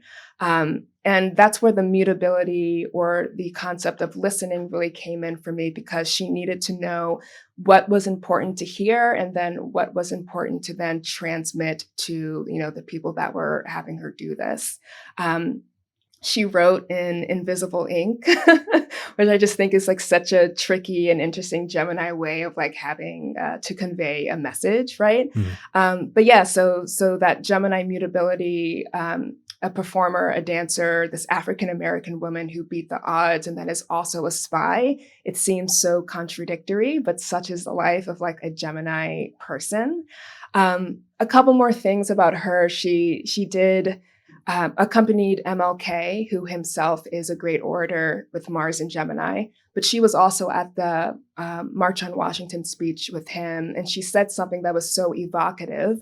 So to quote her, she said, and when I get mad, you know that I open my big mouth and then look out because when Josephine opens her mouth, they'll hear it around the world, which is so 10th housey of her. And it's also just that conglomeration of Mars, I'm mad, I have to say something when I'm mad. Jupiter kind of amplifying the message to like people far and wide, or like the bigness in what she had to say. So I just thought that was so like, aha, very Gemini of her. She spoke several languages, French, obviously, English, but was also kind of a world traveler, which I think adding that internationality or that broadness of Jupiter in the sign of Gemini, she kind of made homes wherever she was or created familiarity with whatever country she was in. So it's interesting how those two different kind of energies can mix and blend. The most interesting thing that I want to kind of end with her is in the 1960s, she was giving her final performance and she was a little bit ill. And after she completed that performance, she went home. A couple of days later, they found her. Unfortunately, she had passed away in her sleep, but she had passed away with all of these newspapers around her, specifically newspapers that were giving her glowing reviews. And I was like, that's so Gemini to just die like a Gemini with newspapers all around you. But then also that celebratory nature of Jupiter, like I'm going to read things that are make me happy or that kind of inflate me as being like very, very important. And then, that Pluto, going back to the March on Washington, being able to have tough conversations, racism, prejudice, all of that was still baked into that very effervescent, light, and charming character that she kind of lived and embodied. Right. That's brilliant. Yeah, an incredible life. You said something that is so dialed in, Gemini. It was, her being able to travel the world and adapt and to integrate, to talk with people. And that's the life. That's the Hermes Mercury life. Is the home is the road. It's not necessarily where you start and end. It's the in between. And she is a perfect example of this. And we're not talking now with technology and what you could do, and now we're talking back then. And as an African American woman, and a lot of artists, African American artists, they left the States and they went to Paris. They went there because they're, it's a different world. But here's a person who lived on the road, and it's definitely a 10th house person. So glad we're bringing Pluto in all of this, because I just think at the depth and level of how she was functioning and the spy part of it. Yeah. So Plutonian. Totally Plutonian. This could be a Mars and Gemini episode, by the way, because this Mars and Gemini is Right. coming up in almost all the charts. It's like, it's very interesting, especially for what happens later on this year. I have to say this though, all the Gemini in this chart, I can't help but look at the Venus Neptune in this. I just can't ignore it. It doesn't She's seem like so it's involved. loved. So loved. And I'm assuming that when she was wherever she was in the world, charming, talking the languages, there was some good food at the table. Oh, yeah. And it wasn't just some air mercurial thing, that there was a sense of, like we were talking about earlier, this isn't pure logic. This is a person who's also coming in with their heart and emotional, and in a sense, the comfort that Cancer can bring. In combination with all the Gemini stuff here, this is an incredible life and an incredible person. So just, that's my little quick things here, but definitely, I just like to say one more time, the Gemini life and Gemini home is the in-between space. It's on the road. That's where they live, or function. So this is perfect chart. I've also heard something brilliantly that the Gemini person stuffs many lifetimes into their just one lifetime. So to wear many hats, to do many things, and have that just be in one lifetime, spoke to her and speaks to a lot of Gemini placements that I know, and you guys probably know too. Yeah, and you have overlapping lives here. Yeah. In this situation, it just overlaps, and it's I think a great example of a mercurial life.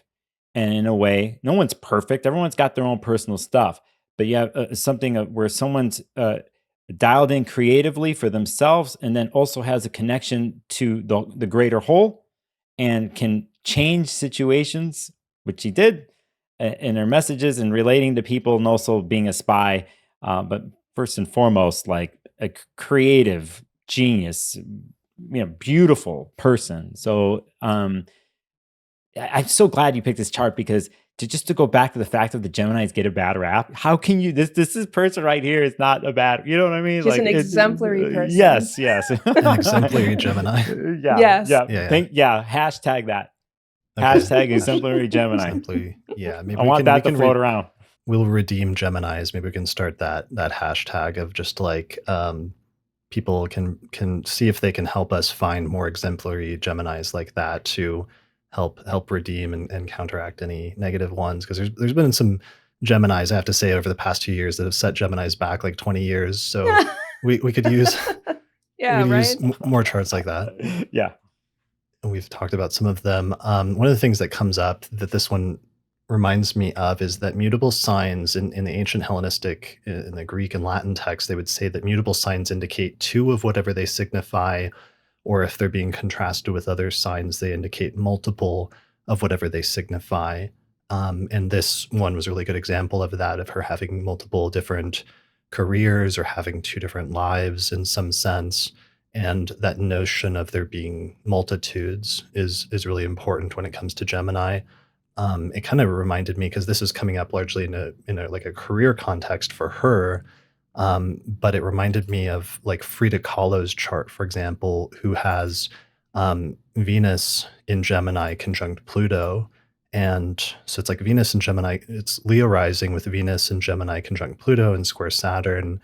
And she, that's tricky, because she had a famously like one major relationship throughout her life to another artist that was a very tumultuous, like intense, very passionate relationship, but also a very difficult one, with it being conjunct Pluto and square Saturn. But then she also had famously like many different relationships and like love affairs during the course of her life. In some ways that influenced her art and different things like that. And I think that comes through a little bit through that Venus in Gemini placement for her. You're referencing, you're talking about Diego Rivera, yes? Yeah, as her like her prominent, primary relationship. Yeah. I just, I don't know if anybody caught it, but as soon as you said Venus Pluto, I was like, oh, that's an intense life. And eventually she became, she dealt with medical issues. In a sense, couldn't move around. Imagine that someone's Venus Gemini could move around. Yeah. Well, she had kind of a tough chart with like Leo rising, and the sun is in Cancer in the 12th house, and it's conjunct Neptune. I think that's where some of her creativity came from, but also it's opposite to that Mars Uranus conjunction in the 6th. And she, famously was in that trolley car accident, or that bus accident, and got seriously injured and survived, but there was a very long recovery process, and then had lingering issues from that for the rest of her life. Yeah, I'm going to say something to this point too, because we've looked at we've looked at the charts of most of the people that we've looked at have some amazing creative output. As for a language, as for a piece of art, or whatever you want to call it, I've always have felt that there's also the Aquarius archetype. Sometimes you see like, oh, they're one step of everybody else. They see things ahead that nobody else sees. But I think Gemini has something to this, and there's a long-lasting quality to the messages, and especially if they're coming out creatively, that goes beyond their living life. And all the charts that we've seen most of them. People who have passed, and Kanye is going to be the same way, even though it's still around. It's going to be the same way. It's just like there is a way of communicating things and messaging that can go beyond generations, and the language that just was for a generation. That the messages that are being said they still come across 200 years from now, even more. and I think that's an important thing to if sometimes the Gemini archetype doesn't have that thing of depth per se, right? And it's true as it's in the moment, things are quick and there's the facts and you grab them, you put them together and you put them out there. But on a deep level, the written word and how it gets etched into stone lasts forever.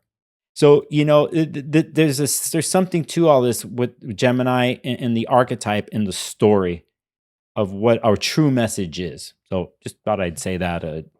That makes me think of newspapers have been mentioned as a Gemini thing. Newspapers, though, because think about it, it's like something that's printed for one day, and it's only good for that one day, and people read it and take in that information, and it's important and intensely important for that one day, and then it's not in some ways after that, let's say, or it has a drop off that's very fast. Or to give a more relatable one for astrologers, something like that is like daily horoscopes, which is like this very small bite size. Let's say it's in a newspaper, even though that's quickly becoming like a thing of the past, or something that may not be relevant to people watching this in like 5 or 10 years. But let's just say abstractly, like a daily horoscope that is a short, bite-sized piece of information supposed to tell you about your day and some relevant astrological information. And it's important. There's a lot of focus in on it in that day, but then it does drop off afterwards in terms of its relevance in some way. And I think there's something relevant there. And there's probably what are some other like versions of that, of something that's like super relevant for a relatively short period of time, or that's like bite-sized in that way, is like small but still impactful in the way that it like delivers information in a short period.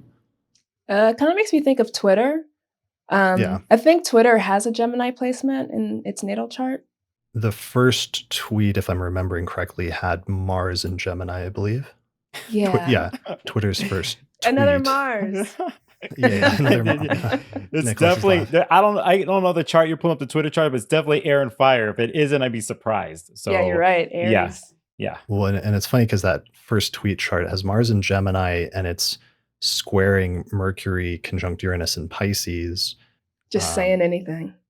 Yeah, yeah, just yeah, people popping off on Twitter, or getting in trouble, or the famous like Twitter mobs of like large groups of people getting riled up and like going after somebody on Twitter or what have you. It's all ephemeral. It's like a tweet can go viral. That's very relevant. Kind of similar to news, because people get news on Twitter and then it's like deeply irrelevant in like a week. Right. And even the way the algorithm works, like what they're showing you is like, this is recent. Yeah. Yeah, the timing and pacing of it too, because if we're thinking about newspapers, you would get a newspaper 4 or 5 in the morning, the cafe would.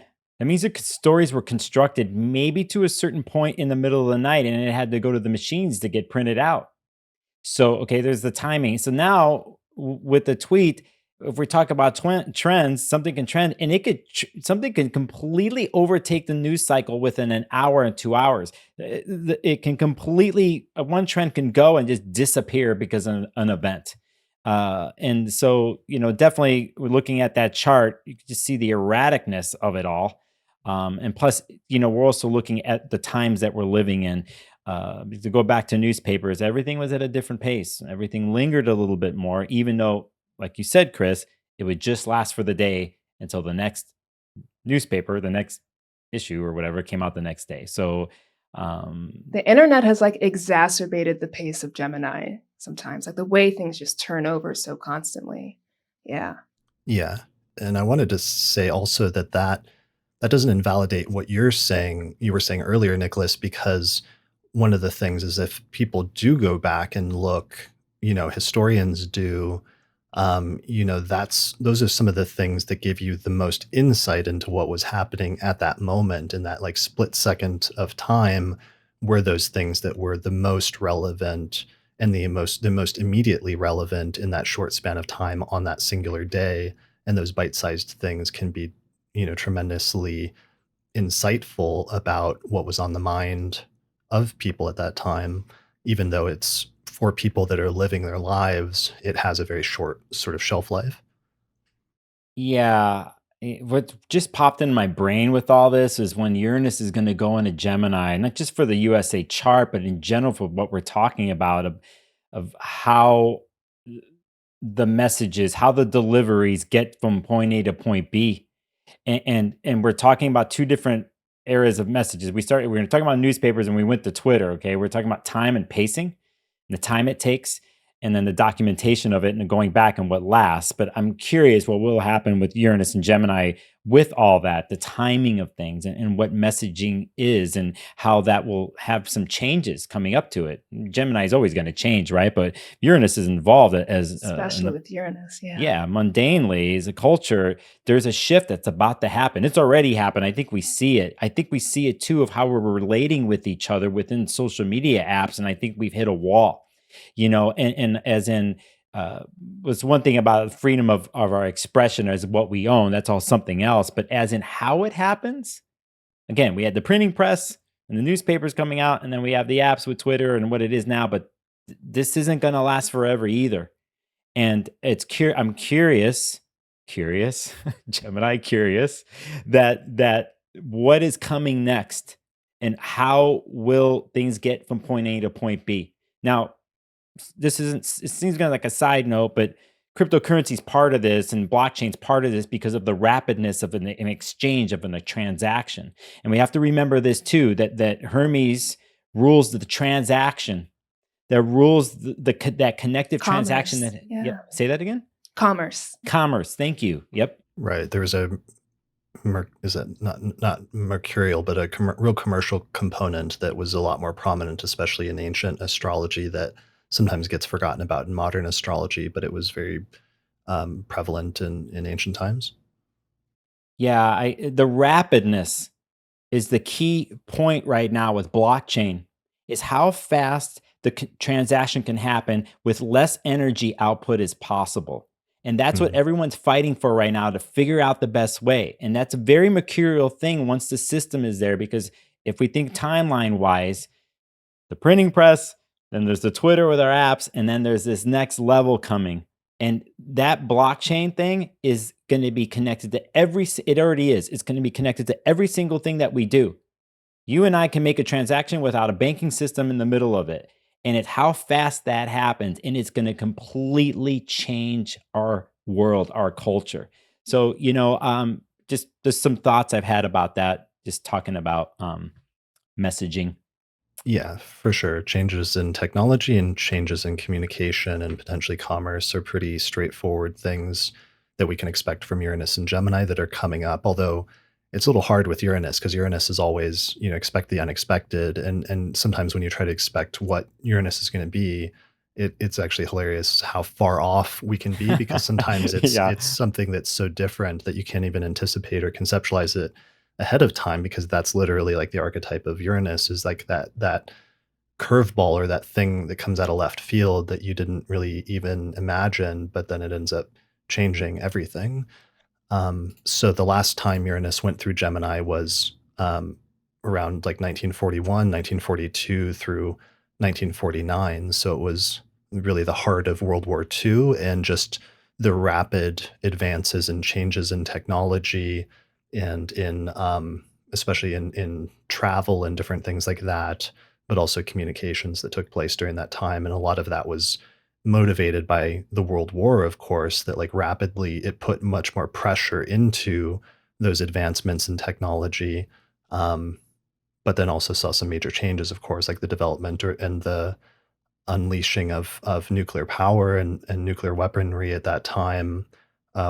Ended up being relevant. Wasn't one of the first like tests, or one of the tests of the atomic bomb was like a Mars-Uranus conjunction in Gemini or something? Yeah, I think so. And it's interesting you say this because of what we've been through with COVID and what's happened because of COVID on a technological level, where we've companies had to adapt.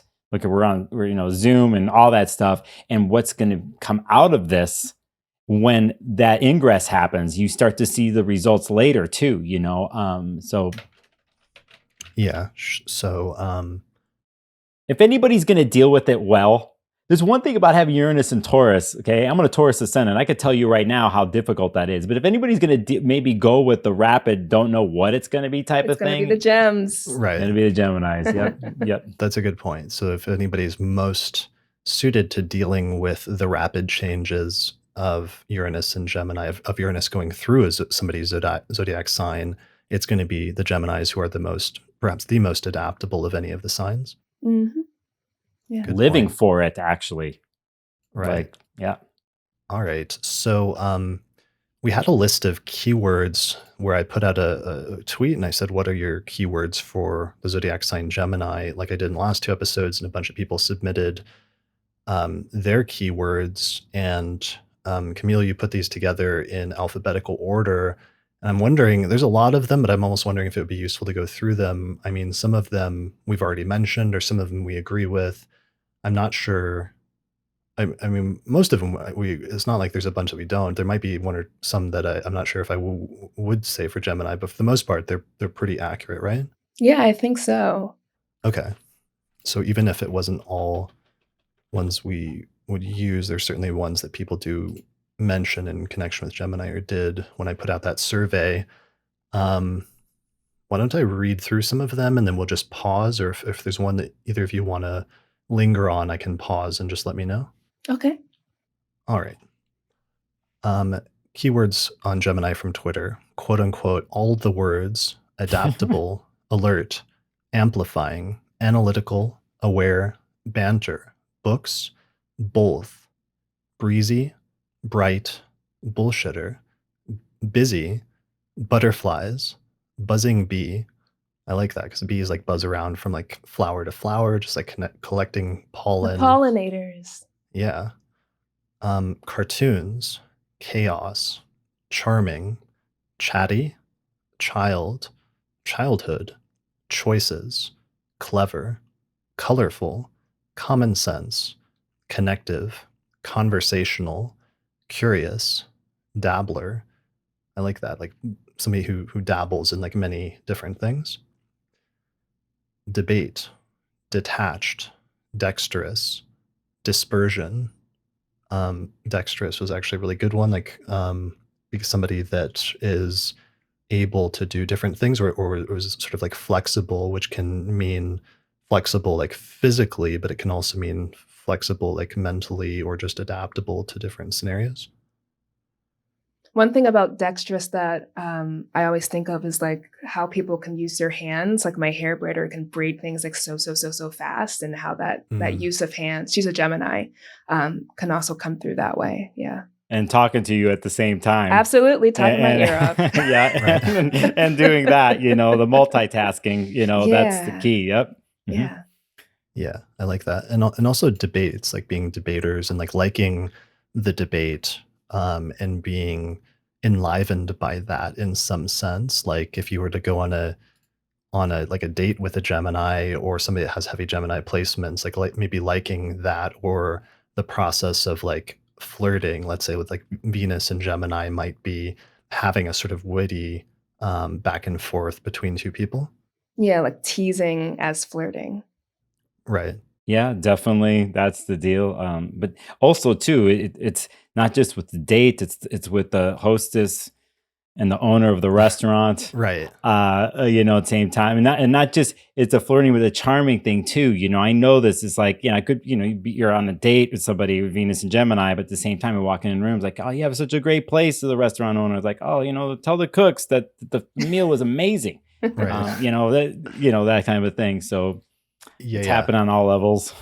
And they keep doing that all night, and meanwhile your date's like walking out the door and you're Yeah. still like chatting up everybody. That could happen. Again, we go back to the beginning of this podcast and video about the art of it in understanding a situation and remembering priorities and who is of most importance. If you Geminis out there who always, I can't hang on to somebody. I can't hang on to somebody. I don't know why. It's like, well, there is a priority. Remember that. Like if the most important person in the room, remember who the most important person in the room. In your mind, you might think at certain points of the night, that person and that other person were the most important person in the room for those 5 minutes. But just if you want to hold on to somebody, concentrate a little bit. Yeah, that could be some of the downsides of Gemini, like hard to concentrate, hard to stay focused, or like spinning too many plates at once, and some of them inevitably drop. Yeah, for sure. Mhm.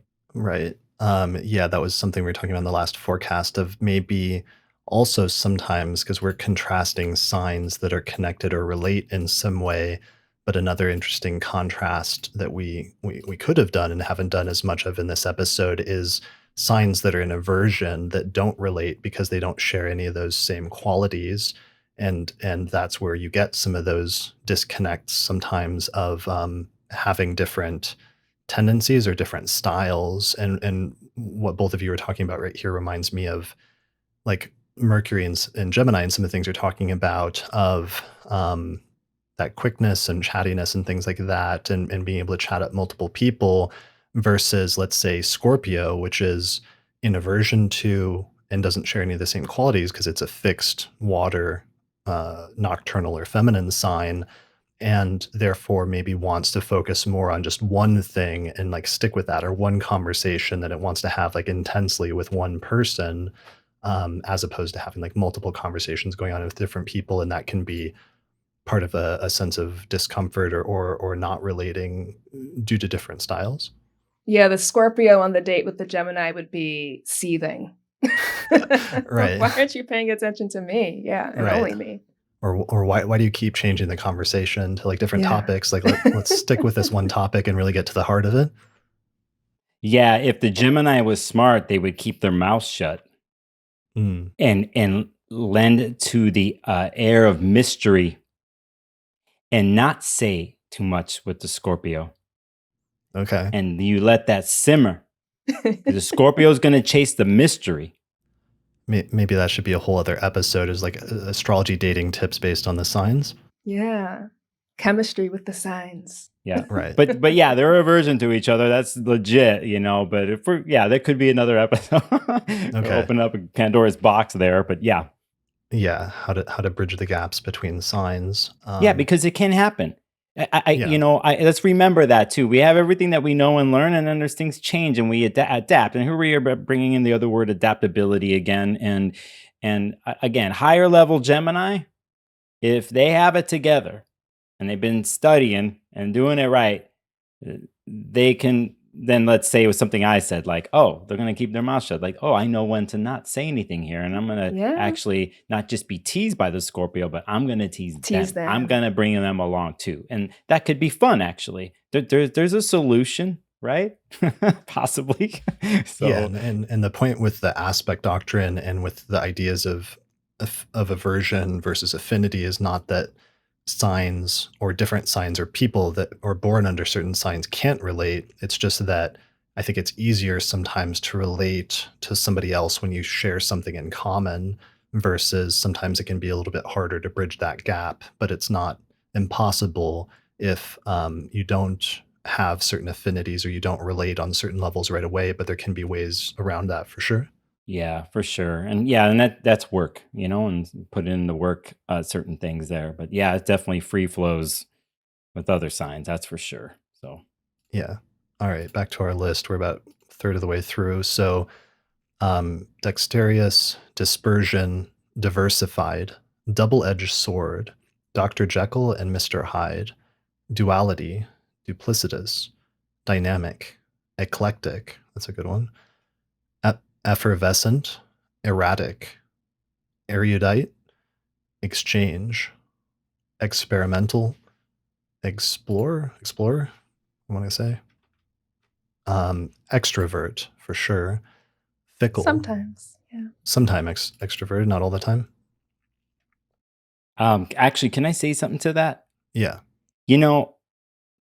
Maybe people don't know this, but as a Gemini, heavy Gemini, knowing some other Geminis, they lead a secret life. You'll catch them in the room and they're extrovert, but I'm telling you that they lead a secret life of introversion and walking alone. It's that walking the road story again.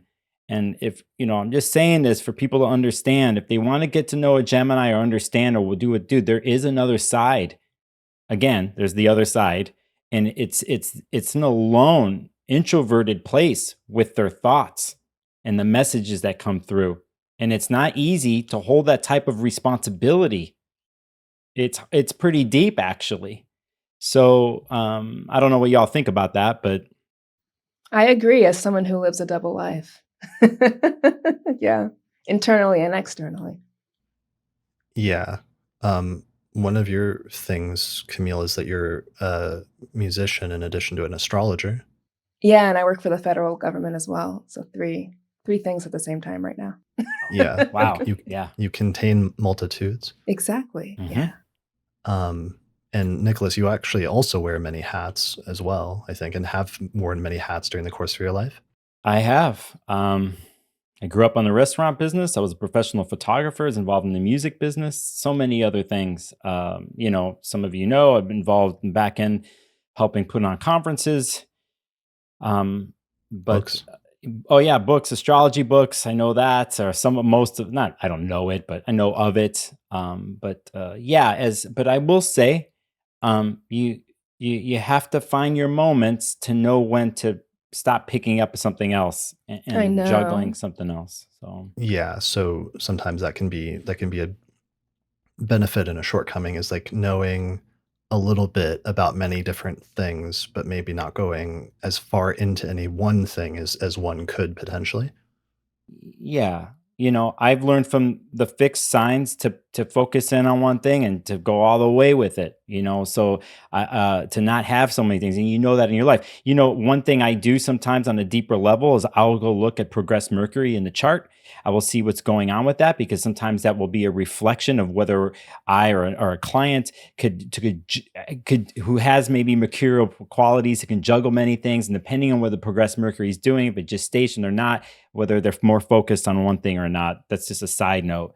But I think a Gemini and the Gemini archetype has to learn to know the limit, and what it can and cannot do. Yeah, Kelly Surtees said something similar on like the previous walk through the signs that you did a couple of years ago, where it's like Gemini can have 4 options, that's fine, but 9 options is like too much. So to like whittle down how much you can go between. Okay, before being like spread too thin, basically. Oh yeah, you get older. You get older. You're not as physically dexterous, let's say. So it's the adaptability in that way of knowing how can I make the most use of my energy and time and the rapidness and the quickness of things, and understanding that. And because no one can get out of death, even Hermes, who goes back and forth from there and might have the looks and like look younger to so on and so forth, you still can't escape it. And it's the gauging of that. And what happens in one's mind is things are popping off really quick and fast, but your body's not there anymore. And that could show its reflection of like how many tasks can you do? How many lives can you lead at the same time? Right. So, it's, yeah. So that may be a lesson that it takes a while because the tendency for Gemini is to want to do everything or do as much as possible or wear as many different hats as possible. But maybe that eventually becomes one of the lessons, sometimes is running into a wall once you have taken on too much. Yeah, yeah. But then to just kind of speak to the positives of that, wanting to put yourself in as many experiences as possible, I think speaks to like the openness of the Gemini. And I think one of these words will come up, but like continuing to learn new things or do new things keeps the mind very young. Kind of like that childlike quality of like, ooh, what's this? What's that? So like kind of divorced from maybe like career trajectories or like, doing things practically. There's also that kind of existential nature of like being open to learn anything really. of curiousness. Curiosity. Yeah. Curiosity. Yeah, I'm so glad you said that, Camille, because really what you said there, regardless of age, is like the energy rejuvenator for a Gemini. Exactly. That's the life force. It's the life force. Yep. Okay, so that's one of our higher level Gemini archetypes then is curiosity. Yeah, yeah. And then a bunch of different, like hundreds of different significations all come from that umbrella concept of a fundamental curiosity about life. Yeah. Yeah. All right, so let's go back. And then one of the significations that wasn't on the list, but now this I just added because that brought it up, is just a jack of all trades is a good Gemini phrase. It is. All right. Fickle, flaky, fleeting, flirtatious, fluctuating, fragmented, gatherer, ghosting. It's a funny modern keyword of like talking with somebody, like dating or something, but then just like disappearing. Yeah. Because you're not interesting anymore. Right. You've lost. If you've lost the Gemini's interest, they just move on to the next. Yeah, I think a lot of people live in that life because they're going left or right on the swipe, and they're just, it's yeah, Right. yeah. Let's see. Ghosting, gift of gab, glitter, goof, gossipy, gregarious, group chat, handy, humorous, hunger for knowledge, impulsive, inconsistent, indecisive, inquisitive, intellectual, intelligent, inventive, jack of all trades, which I just added, jokester, learning, levity, light.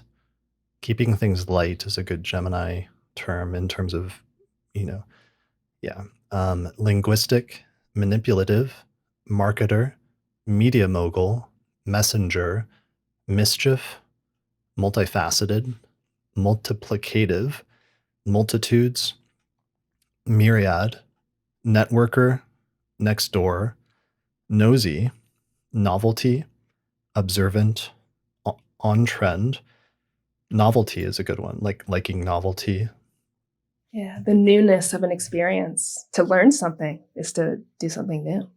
Yeah, and that's prioritized in some way, like the experience of maybe because for Taurus, that could be another corrective thing. Because for Taurus, one of the things we talked about in the last episode is there is this reveling in or enjoyment of that which is familiar and that which you already know that you enjoy because you've tried it once, versus almost a fear of venturing outside of that, or a reluctance to venture outside of that because you could experience something that you don't really like, and then you have this sense of regret that you could have just done the thing that you liked instead. And Gemini inverts that because Gemini almost has, instead, the emphasis is on enjoyment of that which is new, and that which does expose you to something that you haven't tried before, and that in and of itself being enjoyable or pleasurable in some way. Yeah, absolutely. Let's switch back. Novelty, observant, on trend, open, peering, pickpocket, playful. Pickpocket, yeah, Nicholas talked about that earlier. I've done it. I used to do that. It used to be a pickpocket? That's awesome. I've done some things that I'm not proud of as a Gemini. Okay. Are you good at it? Yeah, I could do it. It's not. I've stolen cars before. There's just certain things, on the rapid pressure, getting into a car. I've done some things. I grew up in Chicago. One of the things that's funny going back, because I was just reminded of this last week, and it goes back to the youthfulness Gemini thing. Is a really good example of that is actually you're a good example of that, Nicholas, because I often think that you're younger, or like a lot younger than you are. And like when you told me your birth data the other day and that you're Saturn in Taurus, I was like surprised again, because I always think of us as closer in age, but I'm like Saturn in Scorpio, born in 1984, and I'm 37. And you're, how old are you? Oh, wow. You're going to do this. I mean, your chart's already been up on the screen, and your birthday was on the screen. So I'm going to be 51 in a couple days here. Okay. I wouldn't have guessed either. Yeah, right? I mean, it's not just there's me. all these clinics you can go through, and you could do all types of things to your, the add years. There's also augmented reality and filters. I'm not doing any of that. No, that's pure Gemini. It's pure Gemini. Listen, I'm not saying this is the tonic that I drink to do it, but the tonic is water. It's hydrating and taking care of yourself. And this isn't tangential. It's going to make sense what I'm going to tell you. And this goes into my experience as a Gemini and my client world and so on and so forth. Mm-hmm. What I just did is the key for the Gemini is you have to breathe Mm. and you have to get air in your lungs to clear your mind. Because if your mind is troubled and your mind is confused, you're not going to start looking a certain way. And your body and your nervous system, which the nervous system for the Gemini is such a huge deal because of the sensitivity and the antenna of reading the observance. One of the key words here was observance. I'll tell you, your nervous system is connected in such a way and so dialed in antenna-wise that you're there. But you have to breathe. If you want to get deep into this and be dialed in that way, because if you're not breathing, you're disconnected and your mind will trail off and will do funny things to you and things that aren't real, and it will affect you physically. So since we're talking about the way I look, I'm not saying that's what it is. It is what it is. I'm Greek and Ecuadorian. That could be part of it, okay? So it's like there's that, but I'm saying on a Gemini level, since we're talking about, I'm not a doctor, I'm not a medical astrologer, but I'm saying air through the lungs, going for a walk, breathing air, especially these days when we're in front of screens. Mhm. And especially a Gemini, someone's mercurial, you just get locked in and you notice you don't even remember the last time you took a breath, a deep breath. So as for longevity, as for focus, as for higher level Gemini living and life, breathe, Sure. take in breathing techniques. I don't think we've talked yet about like Gemini and like nervousness, anxiety, like Yeah. fidgetness, and like deeply connected to the nervous system, and how stress is like the number one ager, right? It like makes you age faster. Yeah. So Yeah. remembering to take a breath. Yeah, especially these days, because the attributes that a Gemini has is the multitasking that we've talked about, to be able to do multiple things at once. And you're living the golden age of this. We are technologically. So you're doing that, but you're still human. And it's like you have to catch that place where you're like, I'm going too far. I'm like, oh, I'm just tweaking. And this is for the Virgos too. But it's like, but seriously, you're on point there. It's like that nervous system isn't just your nervous system. It's connected to your intuition, to your digestive tract, to everything. And if you want to be on point and you want to be able to be the buzzing bee efficiently, gotta Yeah. breathe. Absolutely. All right, let's go back to our keyword list. The next one is postman, which is actually kind of interesting because I was looking at an article on Patrick Watson's site that he wrote about Uranus and Gemini. And he said that when Uranus was in Gemini between 1690 and 1697, the first post office system was established in the American colonies. So, funny little bit of trivia. Potential, precocious, psychopomp, question, quick, range, rational, ravenous, receipts, research, shops, silver tongue, sly, smartass, sociable, sparkle in eye, sponge-like. Sparkle in eye, you like that one? Yeah, it's cute. Yep, I like that one too. That mischievous look in the Gemini eyes. Yeah. Mm-hmm. Right. Yeah, because I like that reminds me of like there's that old there's like this old clip of like Norm Macdonald on Conan O'Brien's show in like the 90s, and they're talking, and Conan Norm Macdonald had been kind of like making fun of Conan's other guest that was sitting right next to him the entire time, and then it sort of calms down, and then Conan says something to Norm. He says, "Make a joke out of that," and there's this moment, there's this pause, and then Norm like looks at him, and Conan knows that he has something, he's come up with something, and then he says it, and it just absolutely is a hilarious joke. But there's this moment of there's that sparkle in his eye of that he just thought of something really witty and really funny, and I think that's what that's talking about. All right, so back to keywords here. Spry, stimulated, student, superficial, swift, talkative twice, which is actually funny, teasing. That's a typo, but it's actually really right. Correct. No, that's right for sure. Squared. Yep. Yep. Teasing, the wanderer, thoughtful, toe dipper, transmission, twins, two-faced, understanding, vata, which means airy in Sanskrit, verbose, versatile, vivid, whistleblower, witty, and words. That's pretty good. That's pretty good coverage. I mean, that actually makes me feel really good. It's funny that we did this at the end of the episode rather than at the beginning like other ones, but I feel like we covered a lot of those at this point, looking back on the last 2 hours. Yeah, no, for sure. I'm looking at psychopomp there and what that means in myth, and also too, the basic story of Hermes goes into the underworld, has access to the underworld, leads people to the underworld, and knows the way back. But usually when you're leading somebody in the underworld, you're not coming back the same. So, but just to say that that thing of the duality, but also too of what being human is, and then the connection to the divine, and those messages that come through have to come from that divine place, but also have to deal with the underworld story too, and the gifts that the underworld brings. And it might not seem like that for people, but in the bigger pictures of things, what metaphorical death is, and the access to that, the access to that place, that chamber, that's Hermes all the way. And Hecate can do it too in myth, but Hermes is the known person to bring people there. So can't forget that. Yep.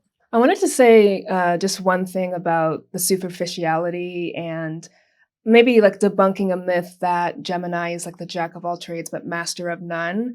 I kind of was thinking about that. I was like, I know it's not true that Geminis cannot be experts, but then it kind of dawned on me that maybe the route that Geminis take to become that master or to become that expert is like super not linear. Gemini can have a propensity to kind of wander and take a lot of detours, but there's still richness in that experience, and that can all still kind of play into the ultimate kind of knowingness of whatever the Gemini was studying. So just another thing to kind of flip that notion that Geminis have like a light touch knowledge. They can go quite deep just in like zigzaggy ways. Yeah, that's a really good point because in Dorotheus of Sidon in the first century electional astrology text in Book 5, he says that when mutable signs like Gemini are emphasized in the electional chart, for example, by having the ascendant in Gemini, that the person will start one thing, but then they'll have to start a second thing. And then the second thing that they initiated will have to be finished before the first one can come to completion. Right. So there's this discursive sort of quality to Gemini. Absolutely. Yeah. All right. One last thing that we're going to do was contrast Gemini with the other three mutable signs, which are Virgo, Sagittarius, and Pisces. And we've talked a little bit about the Sagittarius one, but talking a little bit more about Virgo and Pisces and also Sag might be good just by way of contrast. So, why don't we start with Virgo, which is also a mutable sign. It's also a feminine or nocturnal sign, but the main difference is that it's a earth sign. So a large part of the contrast between Gemini and Virgo is that earthy quality. I guess actually I misspoke because Gemini is a masculine sign and Virgo is a feminine sign, so that's part of the contrast as well. Um, what are some of the things that come up, Camille, or that you think of when you contrast Gemini versus Virgo? Yeah, you touched on it. I was thinking about how that Virgo energy and that Mercury energy in Virgo is kind of like acting on the material plane. So I think there's more of a lean towards trying to make things make sense, which is like a very earth, fundamental to earth is like, does this make sense? Is this practical? But also something that you said a couple of years ago in the podcast talking about Gemini as well, which is that Virgo is after this kind of scholarly understanding or like a very technical and detailed understanding that I Mhm. think maybe Gemini isn't necessarily thinking about or, interested in, with how it's learning. So Virgo can also be, I think, a little bit more of the critic and a little bit more critiquing there.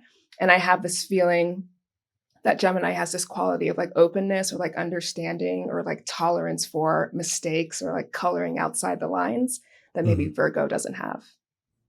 Yeah, for sure. There's a much more grounded, practical quality to Virgo, and both of them have that ability to focus on small things. But Gemini tends to be it tends to move on a little bit better instead of just sticking with that, whereas Virgo tends to focus on the small details and see the cracks in things of the minute ways in which there's an error, there's a problem with something, or ways in which it could be better. Yeah, there's that thing too of wanting it to be like refined a little bit more, and I think because of being an Earth sign, wanting, you're kind of taking certain things and then transforming it into something else that's mundane. Mhm. So, the refinement of Virgo, which I so love that sign. I so love that sign. My heart goes out to him too, because I don't think they get enough credit for what they take on, the responsibility that they even take on themselves to deal with that refinement that we're talking about. Is a lot of pressure on And it that. requires humility, right? Yeah, Yeah. This totally. isn't Yeah, perfect. I'm going to try. Yeah. yeah, yeah. But definitely the difference. That's a big difference from what the way the Gemini's uh, running, walking in the world. So Yeah. So Virgo is much more practical, whereas maybe Gemini is a little bit more like abstract knowledge. Virgo is a lot more applied, grounded knowledge, but also one of the keywords you just used was like helpfulness. Uh, what are some other contrasts between those two? I think the contrast too is because we're talking when you had the chart up about masculine, feminine. I Hmm. just think that's a major part of it too, of how the Virgo is going to move and use its energy.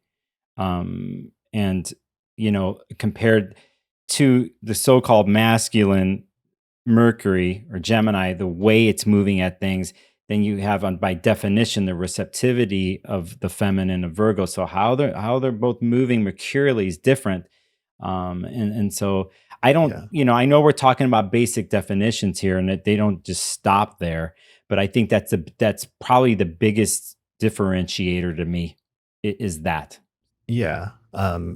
So there's more of a contemplative quality of Virgo, whereas Mercury and Gemini is more, emitting things and putting words out there. I don't think you have as much of that talkative quality with a Virgo that's constantly like putting words in the air necessarily. And that's one of the differences just between, air with Gemini rises upwards versus Earth falls downwards. And just that sort of directionality of like an internal versus an external expression of Mercury. That's a great way to put it, the internal, external. If the busy bee is going around the garden, well, the Virgo's more specifically in the part of the garden and more dialed Yeah. in a certain way. And there, the mutability happens within the dialing in part, going back and forth and tweaking and looking at those cracks and patching them up and going back and forth there. But I think that's where the mutability is happening. But the receptivity and a little bit more of the internalized focus that you were talking about. So, yep. Yeah. And Virgo seems like it excels a little bit more of staying a little bit more, even though it's a mutable sign, with one thing and just really learning how to do that one thing as well as it can and doesn't need as much change and going back and forth or holding multiple things, I think, as Gemini does. Yeah, and thinking about how Virgo wants to refine and get things as close to perfect or as close to ideal as possible. It's kind of like the way that they approach it is mutable, like the way that they're approaching that problem solving from like this point of view, that tool, or less of that. That can be more of that internalized mutability with Mercury there. Yeah. Right. Yep. Yeah. God, I kind of wish I was a Virgo now. After living, I'm like that. I like that. Yeah. I'm Pluto and Um, Virgo. So when we get to the Virgo episode, we'll talk about some of the downsides of some of that.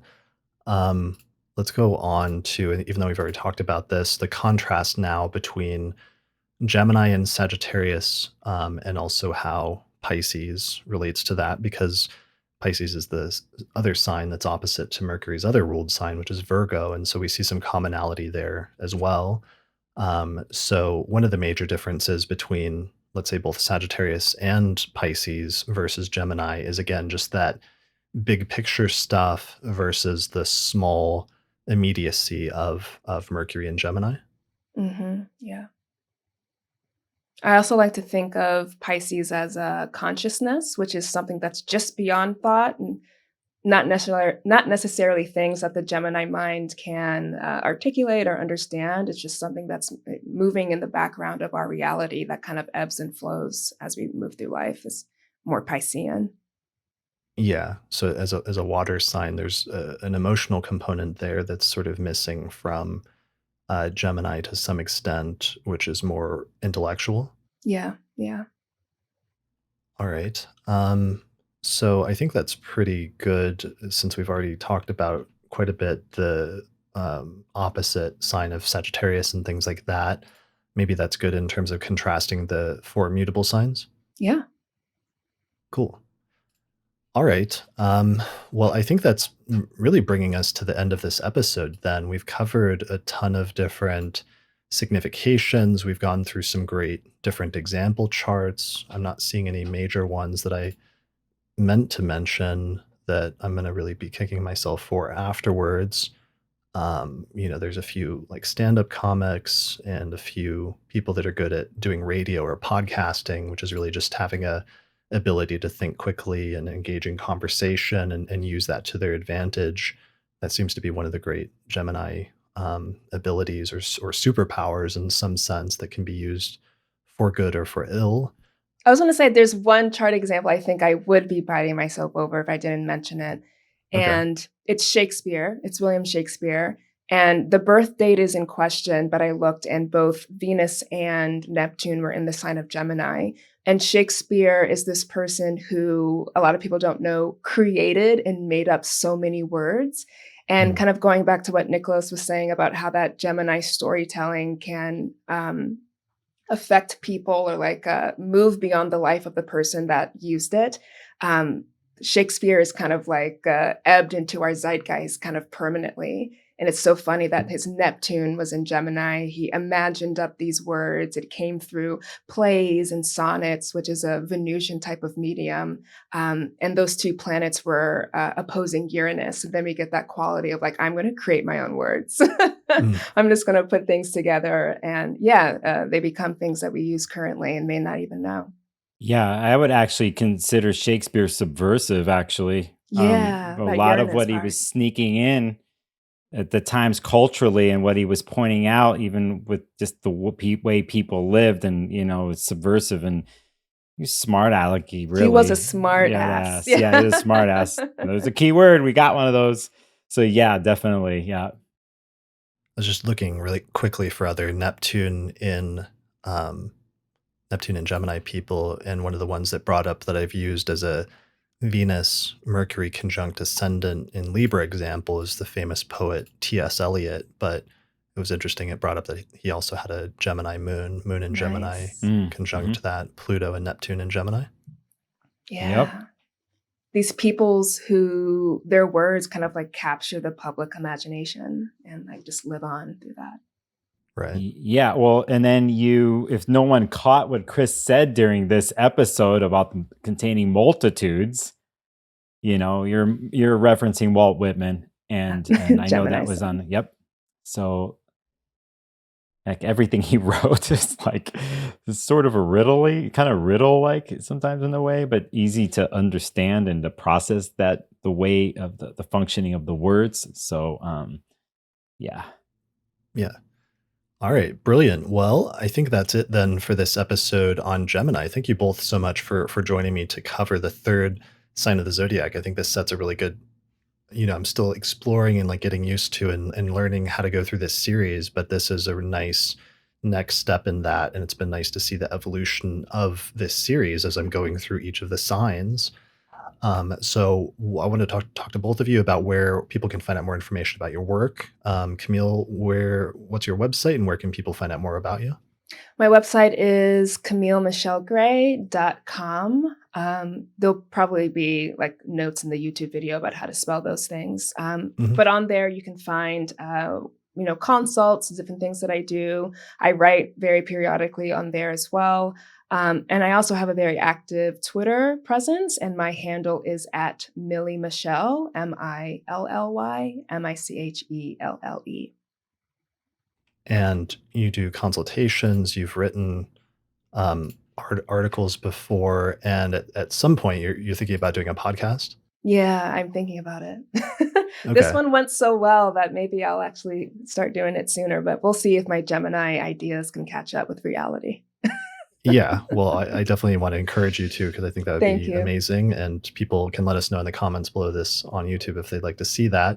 I agree. I think you should do a podcast. The way the tone of your voice, Oh. there's a flow that you have. You're perfect for it. Oh, You thank do it. you. Since we're talking about communication and influence style, you got it. You I'll have give it. that to my Taurus moon, those silky vocal cords. Yep. Well, and you're also a gifted writer because that's how you and I first Thank met. Was you. you've Yeah. written a lot of articles on Reddit and stuff like that? Yeah, thank you. Yeah. All right. And Nicholas, what's going on with you? You've got a website and you've also been doing a YouTube channel recently, right? Yeah, I started pushing my YouTube channel at the end of 2021. And my website is sparklesofgold.com. My videos up there. I started a podcast at the beginning of the year. It's called the Sparkles of Gold Astrology Manifesto. Yeah, doing that. I'm on Twitter, IG mostly. I'm on Pinterest. Can you believe that? I'm on Pinterest. TikTok. You're on all the I'm things. doing it. I'm seeing where it lands. But yeah, you have my YouTube there. That's been my world, is learning YouTube and doing it and putting messages out there. And I love it. I love doing it. And I love doing the podcast. And to go back to you, Camille, I really, you're totally got your back on this.